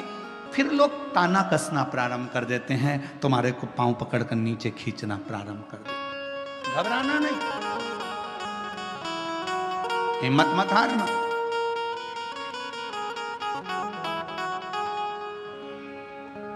हिम्मत ना, हम तो बाबा के भरोसे चलते हैं, हम तो बाबा के भरोसे चलते हैं। ये दुनिया वाले जलते हैं, ये दुनिया वाले जलते हैं। हम तो बाबा के भरोसे चलते हैं, डमरू वाले के भरोसे चलते हैं। आप थोड़ी सी मेहनत ज़्यादा करोगे, आगे बढ़ोगे, उन्नति की सीढ़ी पर चढ़ोगे, अग्रण्य होते चले जाओगे, बढ़ते चले जाओगे, लोग तुमको पाँव खींचकर नीचे करना प्रारंभ कर देंगे। उस समय घबराना नहीं। जब मेहनत कर रहे थे, जब कोई था क्या तुम्हारे साथ में? जम के बोलो,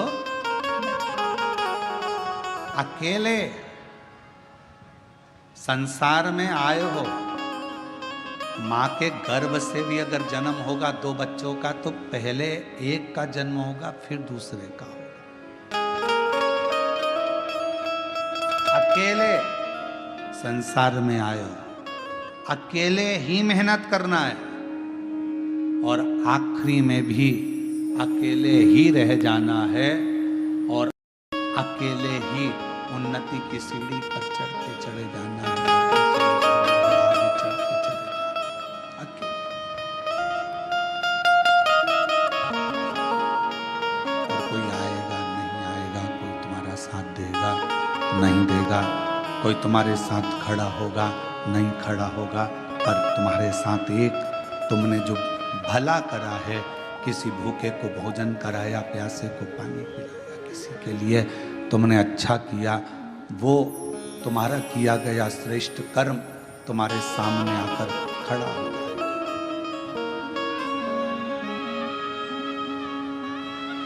कुछ अच्छा श्रेष्ठ कर्म तुम्हारे सम्मुख में आके खड़ा हो जाएगा। उस समय तुम्हें घबराना नहीं है। एक शिव महापुराण की, बेलपत्र शिव पुराण की एक बड़ी सुंदर कथा आती है। कुर्म पुराण की यह कथा है। गीता प्रेस गोरखपुर की अगर कुर्म पुराण शिव महापुराण के साथ में अगर आप कुर्म पुराण की कथा को पढ़ते हो, तो पृष्ठ संख्या 193 और अध्याय 31 में ये कथा बेलपत्र से जुड़ी हुई आपको मिलेगी।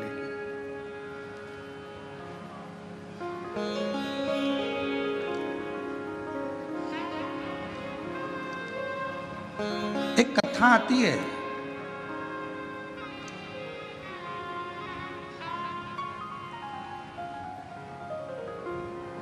काशी प्रदेश में एक शंकुकर्ण नाम के एक महाराज रहते थे।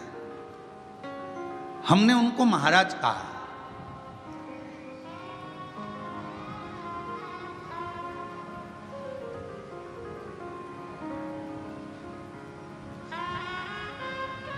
जिनके हृदय में भगवान शिव विराजमान हो और जो शिव के चरणों का दास बनकर बैठा हो, शंकर के चरणों का आनंद पा रहा हो, वो महाराज ही हो सकता। एक महात्मा, एक महाराज, एक बाबा, शंकुकर्ण नाम उनका था, काशी में रहते थे। शिव जी की भक्ति करना, भजन करना, मंत्र जाप करना, नाम स्मरण करना, पूजन करना, अर्चना करना, बस उसी में लगे रहते हैं।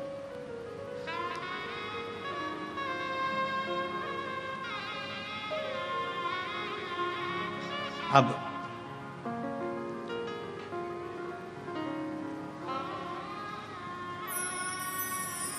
ये कथा कुर्म पुराण की भी है, ये कथा स्कंद पुराण के काशी खंड की भी है, और ये कथा शिव महापुराण की भी है, और ये कथा लिंग पुराण की भी है। 4 पुराण में से लेकर इस कथा को बांचा जा रहा है। अगर कुर्म पुराण में पढ़ोगे तो गीता प्रेस गोरखपुर की 193 नंबर पेज पर इसको पढ़ सकते हो। स्कंद पुराण को पढ़ोगे तो काशी खंड में पढ़ सकते हो। लिंग पुराण को पढ़ेंगे तो भगवान शिव के लिंगों का वर्णन में इसको पढ़ सकते हो।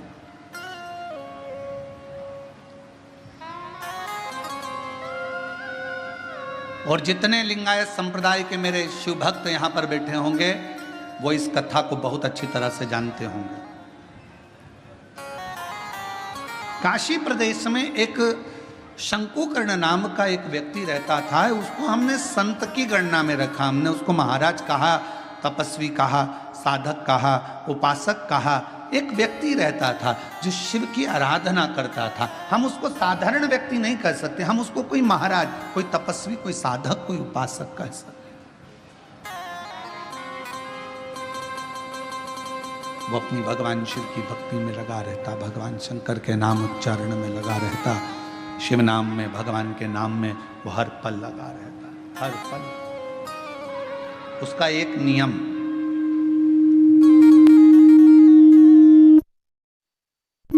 बड़ा प्रबल था। उसका एक नियम बड़ा प्रबल था। प्रतिदिन गंगा मां का स्नान करता, काशी विश्वनाथ जी के मंदिर में जाकर बुआरी लगाता, झाड़ू लगाता, सफाई करता, जितनी बेलपत्र पड़ी हुई मिलती उनको मस्तक पर चढ़ा लेता और उनको गंगा में विसर्जन कर देता।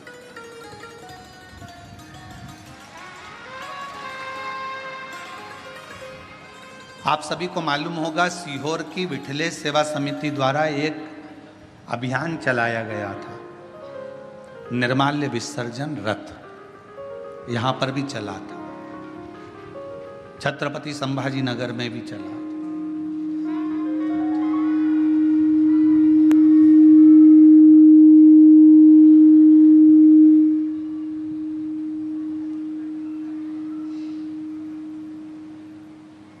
निर्माल्य विसर्जन रथ एक चलाया गया। सब क्षेत्रों में इसको प्रसारित किया गया कि सब लोग रथ चलाओ, निर्माल्य विसर्जन का रथ चलाओ, निर्माल्य विसर्जन का रथ चलाओ। सब क्षेत्रों में सभी लोगों ने मिलकर निर्माल्य विसर्जन के रथ को चलाया।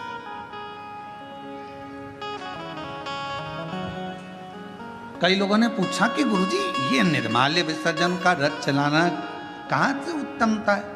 हमने कहा इसलिए हमने शंकुकर्ण की कथा का स्मरण किया है। 4 पुराणों में एक ही व्यक्ति की 4 पुराण में कथा आना ये बहुत कठिन विषय है। स्कंद पुराण के काशी खंड में भी यह कथा आना, कुर्म पुराण में भी कथा आना, लिंग पुराण में भी कथा आना और शिव पुराण में। एक व्यक्ति शंकुकर्ण की कथा 4 पुराण में आना और केवल एक ही काम करा है शंकुकर्ण ने। वो काम था विश्वनाथ जी के मंदिर में जितनी भी बेलपत्र चढ़ती थी, जितनी भी निर्माल्य चढ़ती थी, भगवान जितनी भी बेलपत्र चढ़ती थी, जितनी भी निर्माल्य चढ़ती थी, वो सारी बेलपत्र निर्माल्य को भरता, मस्तक से लगाकर प्रणाम कर कर उसे गंगा जी में विसर्जन कर देता। नियम था उसका।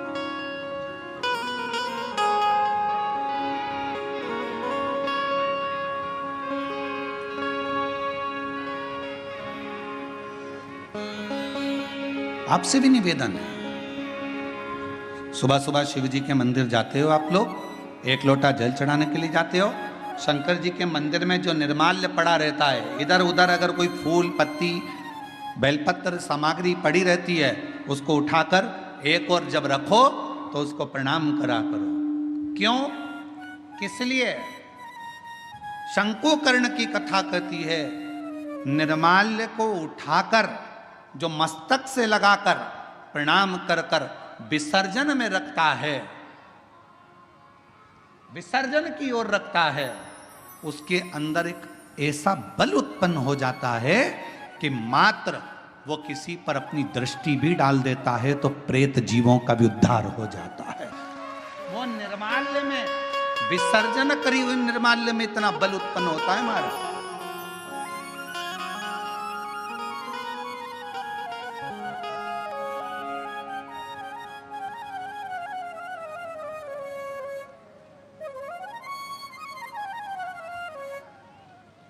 उठाया, सिर से लगाया, प्रणाम करा, नमन करा, प्रणाम कर कर विसर्जन में रखा। शंकुकर्ण गंगा जी का स्नान करता, विश्वनाथ का मंदिर का बुआरी लगाता, सफाई करता, निर्माल्य उठाता, विसर्जन में रखता। समय बीत गया। एक बार शंकुकर्ण गंगा जी का स्नान कर कर, निर्माल्य विसर्जन कर कर आ रहा था तो क्या देखता है कि एक दुबला पतला सा, जिसकी केवल हड्डियां हैं, कहीं कहीं पर उसके मांस है और शरीर के नेत्र बड़े विशाल हैं, दांत बहुत बाहर निकले हुए हैं, बड़े बड़े कान है, शीश बहुत बड़ा है। उसको देखकर आश्चर्य हुआ उसे, ये कौन है, ये है कौन? उसको बड़ा आश्चर्य। शंकुकर्ण ने थोड़ी देर तक उसको देखा। बेलपत्र शिव महापुराण की कथा बेजापुर में चल रही है।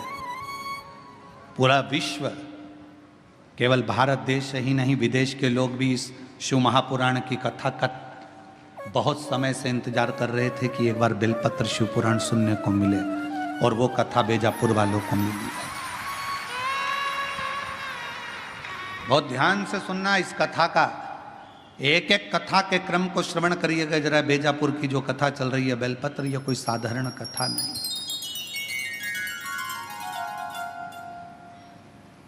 इसको धारण करिए। बड़े बड़े कान हैं, बड़ा शीश है, बड़ी आंखें हैं, चेहरे पर तो मांस था, छाती पर से मांस हट गया, कंकाल दिख रहा था, चमड़ी नहीं थी, केवल हड्डी थी। पेट आया, पेट पर मांस दिखा, जंघा आई तो कंकाल हो गया, घुटने पर कंकाल था, फिर मांस आया, फिर कंकाल था। समझ नहीं आया ये कौन है। देखते देखते शंकुकर्ण वहां से निकल गया। थोड़ी दूर चलने पर शंकुकर्ण ने क्या देखा कि पीछे पीछे एक, जिस व्यक्ति को मैंने देखा था, जिस पिशाच को मैंने देखा था, जिस भूत को मैंने देखा था, जिस पिशाच को मैंने देखा था, वो पिशाच पीछे पीछे चल रहा, वो भूत पीछे पीछे।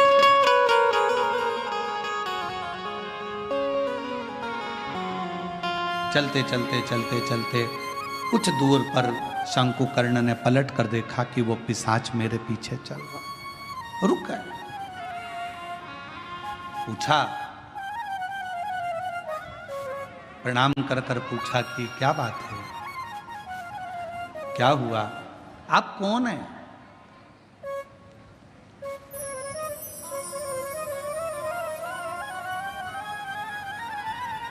कहां के रहने वाले हो, कहां से आए हो? मैं आपको पहचानता नहीं हूं। आप कौन हैं? आधा शरीर आपका मांस है, आधे शरीर में कंकाल है, आधे शरीर में मांस है। उसने कहा कि मैं पिशाच हूं और मैं एक ब्राह्मण था। मेरा जन्म एक ब्राह्मण के घर में हुआ था, मैं ब्राह्मण के घर में पैदा हुआ था, मैं ब्राह्मण। पर ब्राह्मण होने के बाद मैं अपना कर्म तो करता, पर कर्म करने के साथ में मैं अपने इष्ट पर, भगवान पर, ईश्वर पर भरोसा नहीं करता, केवल अपने परिवार का भरण पोषण करता, केवल भरण पोषण।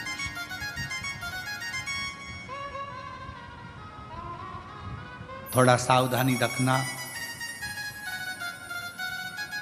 कथा में कई लोग इस कथा को श्रवण कर रहे होंगे तो थोड़ा स्मरण करिएगा इस कथा का।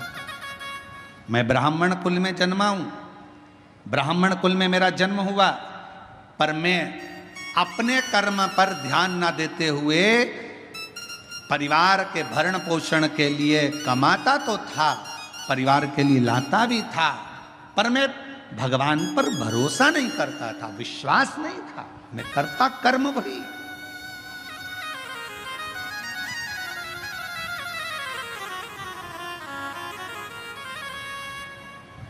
शिव महापुराण की कथा कहती है,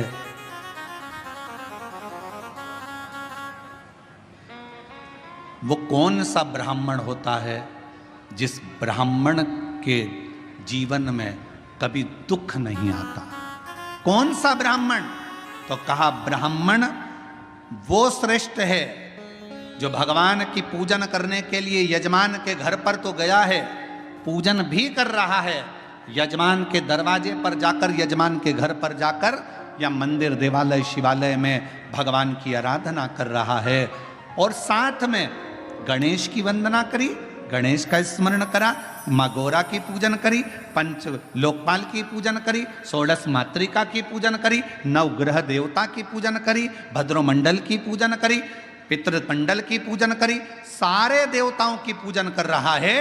जजमान जितनी श्रद्धा, जजमान जितनी भक्ति उन मंडलों के प्रति रखता है, उससे 4 गुना ज्यादा विश्वास, भक्ति ब्राह्मण के अंदर उन देवताओं के प्रति होना चाहिए। तो वो देवता कभी कहीं धोखा नहीं खाता, वो ब्राह्मण बढ़ता चले जाता। अपने विश्वास पर, अपने भरोसे।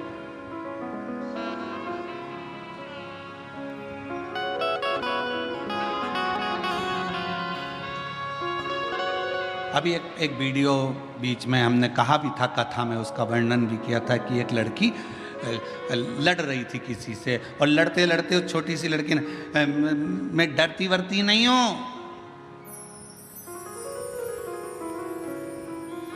मेरा भरोसा है मेरे महाकाल पर, मेरा भरोसा है मेरे महादेव पर, वो बच्ची कहती है। उसको देखकर ना जाने कितनी बच्चियों को विश्वास प्राप्त हो गया होगा कि उस लड़की ने ये शब्द, उस बच्ची ने इस शब्द कहा। एक पत्र में बात कही है, मेरा नाम सुवर्णा दीपक सरसोरे, मुकाम पोस्ट सायखेड़ा, तहसील निफाड, जिला नासिक से आए हूं। मेरा मोबाइल नंबर ये है। मेरा बेटा 7 साल से पुलिस की नौकरी की तैयारी कर रहा था। कहीं बैठे हों तो बेलपत्र लेने के लिए आ सकते। 7 साल से पुलिस की नौकरी की तैयारी कर रहा था, पर उसका नहीं हुआ, हर बार हिम्मत हार जाता। आखिरी में उससे कहा कि तू मेहनत 4 गुना कर, शिव पर विश्वास कर, 1 लोटा जल चढ़ाना प्रारंभ कर, शिव महापुराण की कथा सुन। मालेगांव नासिक की कथा मेरे बेटे ने जाकर सुनी और विश्वास के साथ गया। उसके मन में यह भरोसा आ गया कि मैंने पंडाल में बैठकर कथा सुनी है और मेहनत 4 गुना करूंगा तो मेरा बाबा मेरी नौकरी लगाएगा। और बाबा की कृपा से मेरे बेटे का 2024 में आषाढ़ के महीने में शिवरात्रि पार्थिव का पूजन भी किया, और शिव जी की कृपा से आज मेरे बेटे की पुलिस में नौकरी लग गई, जिसका मैं फोटो भी लगा रहा हूं, जिसका मैं फोटो भी लगा रहा हूं। क्या था सामने? एक विश्वास। क्या था सामने? एक भरोसा, एक दृढ़ता। मेरी जीजियों, मेरे जीजाओं, मेरी बेटियों, बेटाओं, मेरी माताओं, मेरे भाई, मेरे पिता तुल्य बुजुर्गजन, आप सबसे एक निवेदन जरूर करूंगा कि शिव महापुराण की कथा में दुनिया के लोग चाहे तुमसे कितनी बार भी कह दें कि कथा में चलो, कथा में चलो, मत आना। कब तक? जब तक तुम्हारा दिल ना बोले। दिल बोले तो एक दिन भी मत रुकना, कथा में चलो। शायद दुनिया का एक महाराज होगा ये सीहोर वाला जो तुमको कथा में आने के लिए मना करता है। मत आना कथा में। कब तक? जब तक तुम्हारा दिल ना बोले। जिस दिन तुम्हारा दिल बोल जाए और तुम्हारे अंदर ये विश्वास आ जाए, मैं पंडाल में बैठकर कथा सुनूंगी और 3 महीने में मेरा ये काम होगा, तब आ जाना बाबा कर। बस हो तो अब मानो तो मैं गंगा माँ हूं, ना मानो तो बहता। आपका विश्वास ही नहीं है। पड़ोसन ने कहा चल रही क्या और तुम चल कर आ गए और मन में भरोसा ही नहीं है। ऐसा होता है क्या? ऐसा होता है क्या? ऐसा होता है क्या? ऐसा हो सकता है क्या? कैंसर जैसा रोग समाप्त हो सकता है क्या? ये पत्र हम तो पढ़ते ही नहीं ज्यादा, हमारे पास में इतना टाइम ही नहीं है। परसों एक पत्र आया, परसों इन पत्रों में, ये पत्र हम लेकर भी नहीं जाते सी, और इन पत्रों में नीचे कम से कम 10 से 12 पत्र ऐसे होंगे जिसमें दुनिया के लोगों का कैंसर ठीक हुआ है। ऐसा हो सकता है क्या? विश्वास है तो परमात्मा है और विश्वास नहीं तो परमात्मा भी नहीं है। विश्वास है तो परमात्मा। भरोसा। कहां जा रही हो? कथा में। क्या मिलेगा वहां? कुछ मिले चाहे ना मिले, इतना विश्वास जरूर है। 3 घंटे की कथा में अगर मैंने 15 मिनट की भी कथा को अपनी जिंदगी में उतार लिया, 10 मिनट की कथा को भी अपने जीवन में उतार लिया, तो ये मेरा विश्वास कहता है, ये मेरा भरोसा कहता है कि मेरा शिव मेरे दुख को, मेरी तकलीफ को, मेरे कष्ट को काटेगा जरूर। ये मेरा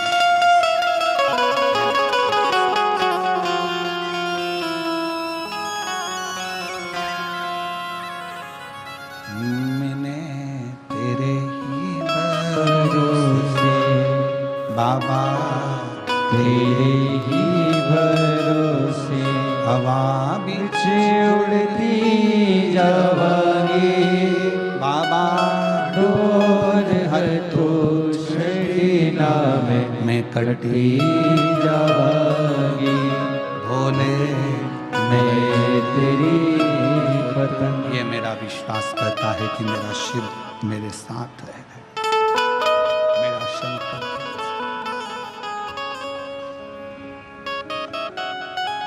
शंकुकर्ण की कथा कर। तुम कौन हो? मैं एक ब्राह्मण, पूर्व में ब्राह्मण थे, तो फिर ये पिशाच योनि में क्या कर रहे हैं? ये भूत की योनि, ये पिशाच की योनि क्यों? किस लिए? कहा अपने परिवार का भरण पोषण करता था, पर अपने इष्ट पर भरोसा नहीं करता था, विश्वास नहीं था। भगवान भरोसा।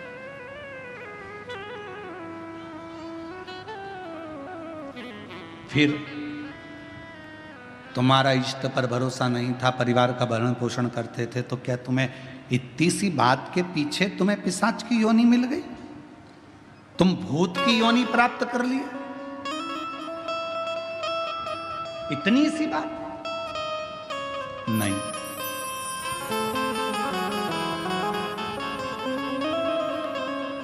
एक बार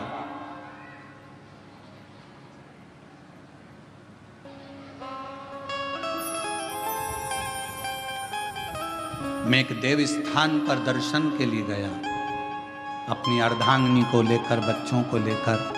अर्धांगिनी और बच्चों ने जिद करी तो मैं उनको लेकर एक देव स्थान पहुंचा। और उस देव स्थान पर पहुंचने के बाद वहां पर मुझे प्रसाद दिया गया। उसी प्रसाद में रखकर एक बेलपत्र मुझे दी गई।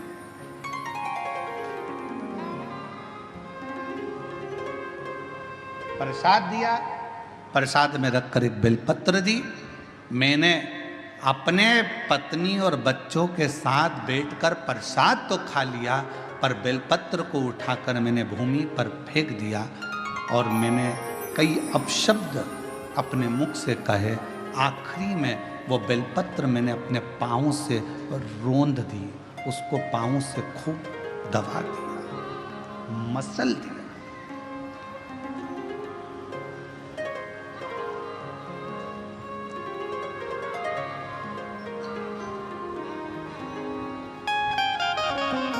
एक बेलपत्र दी गई थी।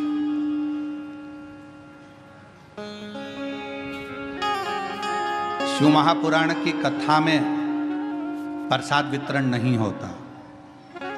शिव महापुराण की कथा में आपको कोई गिफ्ट, कोई सामान यहां से नहीं दिया जाता। शिव महापुराण की कथा में अगर दी जाती है तो केवल एक बेलपत्र दी जाती है। क्यों? क्योंकि हमारा शास्त्र कहता है, पद्म पुराण कहती है, अग्नि पुराण कहती है, नर्मदा पुराण कहती है, देवी भागवत कहती है, स्वयं विष्णु पुराण कहती है, स्वयं बरहा पुराण कहती है, वामन पुराण कहती है। एक बेलपत्र अगर किसी को दी जाती है तो 1.25 मन सोने के सिंहासन पर बैठे हुए शालिग्राम का दान करने के बराबर एक बेलपत्र का दान माना जाता है। एक बेलपत्र का दान 1.25 मन सोने के बराबर माना गया है।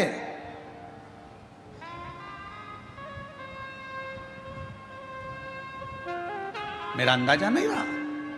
बेलपत्र को मैंने पटक दिया, प्रसाद को हम लोगों ने पा लिया, प्रसाद पाया।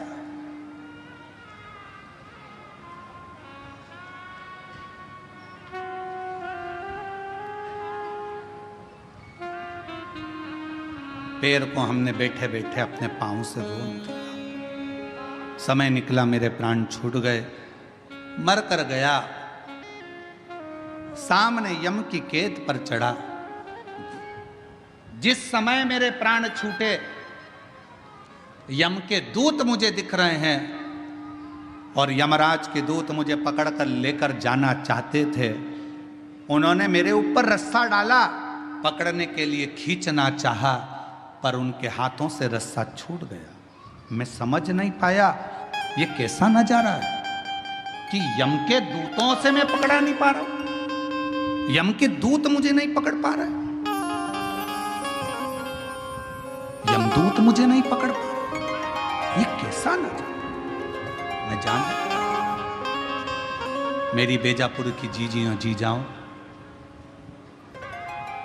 वो ब्राह्मण कहता है मुझे समझ में नहीं आया, मेरे प्राणों को ऐसे ही जाना पड़ा, बिना बंधन के मैं जा रहा था, मेरे प्राण छूट चुके थे, मुझे लेकर यम की कैद में पहुंचे। तब यमराज तुरंत उसी समय पर यमराज ने चित्रगुप्त महाराज को बुलाया और चित्रगुप्त महाराज को बुलाकर कहा, महाराज जी बताओ, इसकी लेखनी देखो, इसका कर्म देखो और लेखनी देखकर बताओ कि आखिर ना इसे यम हाथ लगा पा रहा है, ना इसे यमदूत हाथ लगा पा रहे हैं। आखिर चित्रगुप्त महाराज जरा देखकर बताओ कि इसको ना यम छू पा रहे हैं, इसको ना यम के दूत छू पा रहे हैं, आखिर ऐसा क्यों हो रहा है। तब चित्रगुप्त महाराज ने कहा, इसने जिंदगी में भले ब्राह्मण के घर में जन्म लिया पर कोई अच्छा कर्म नहीं करा, परिवार का पत्नी और बच्चों में ही रमा रहा, कभी ईश्वर का स्मरण नहीं कर पाया, कभी कोई दान कोई पुण्य नहीं कर पाया। आखिरी में एक मौका मिला था मरने से पहले, इसके हाथ में प्रसाद के रूप में बेलपत्र भी आई और बेलपत्र को इसने जमीन पर फेंक दिया, पांव से रोंद दिया। एक पुण्य इसके हाथ में लगा, वो कौन सा था? इसने प्रसाद की बेलपत्र को मात्र प्रसाद की बेलपत्र को अपने हाथों से छू लिया था, केवल प्रसाद की बेलपत्र को छुआ था और प्रसाद की बेलपत्र को छुआ, इसलिए इसको यमदूत नहीं छू पाए, इसको यमराज नहीं छू पाए, इसको स्वतः ही जाना। चित्रगुप्त महाराज कहते हैं, महाराज इसने बेलपत्र का स्पर्श किया, बेलपत्र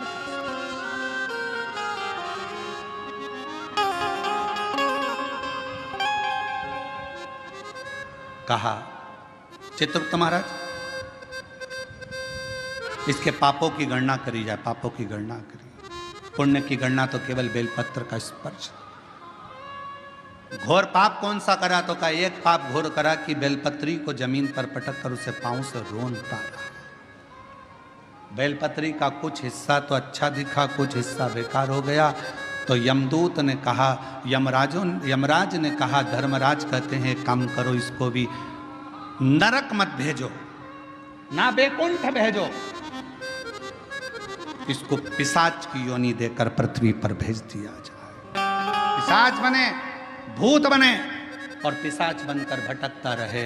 वो पिशाच कहता है कि मैं पूर्व का ब्राह्मण था, पिशाच की योनि में पड़ गया हूं, तुम मेरे पीछे क्यों आ रहे हो?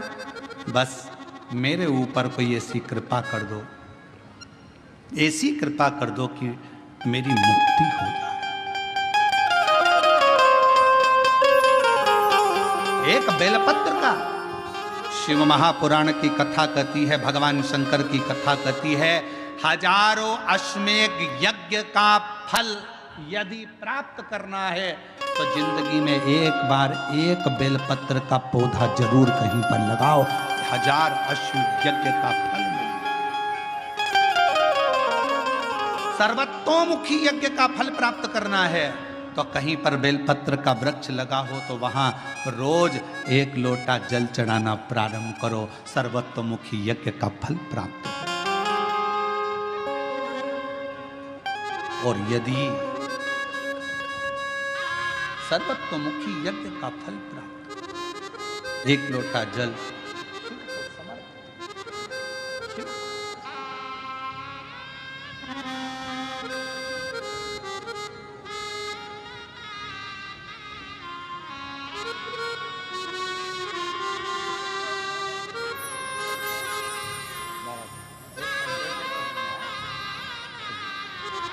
बेटे का पुलिस में नौकरी लगा है, जीजी बोल रही इतनी मेहनत करी, 7 साल में हार गया था, पर शिव जी की कृपा से आखिर नौकरी लग गई।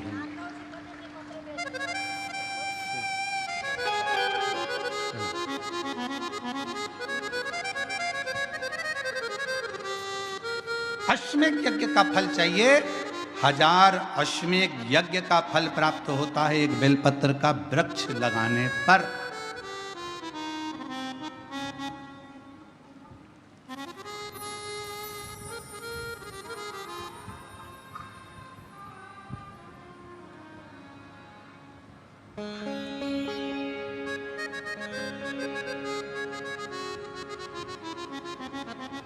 हजारों सर्वतोमुखी यज्ञ का फल प्राप्त हो जाता है, 1 लोटा जल बेलपत्र के वृक्ष में चढ़ाना।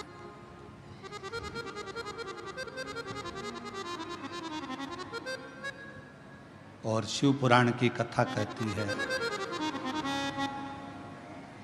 हजारों विष्णु यज्ञ, सोम यज्ञ, हजारों रुद्र यज्ञ, हजारों देवी यज्ञ, हजारों सिद्धि यज्ञ, सारे यज्ञों का अगर पुण्य फल प्राप्त करना है तो 3 वृक्ष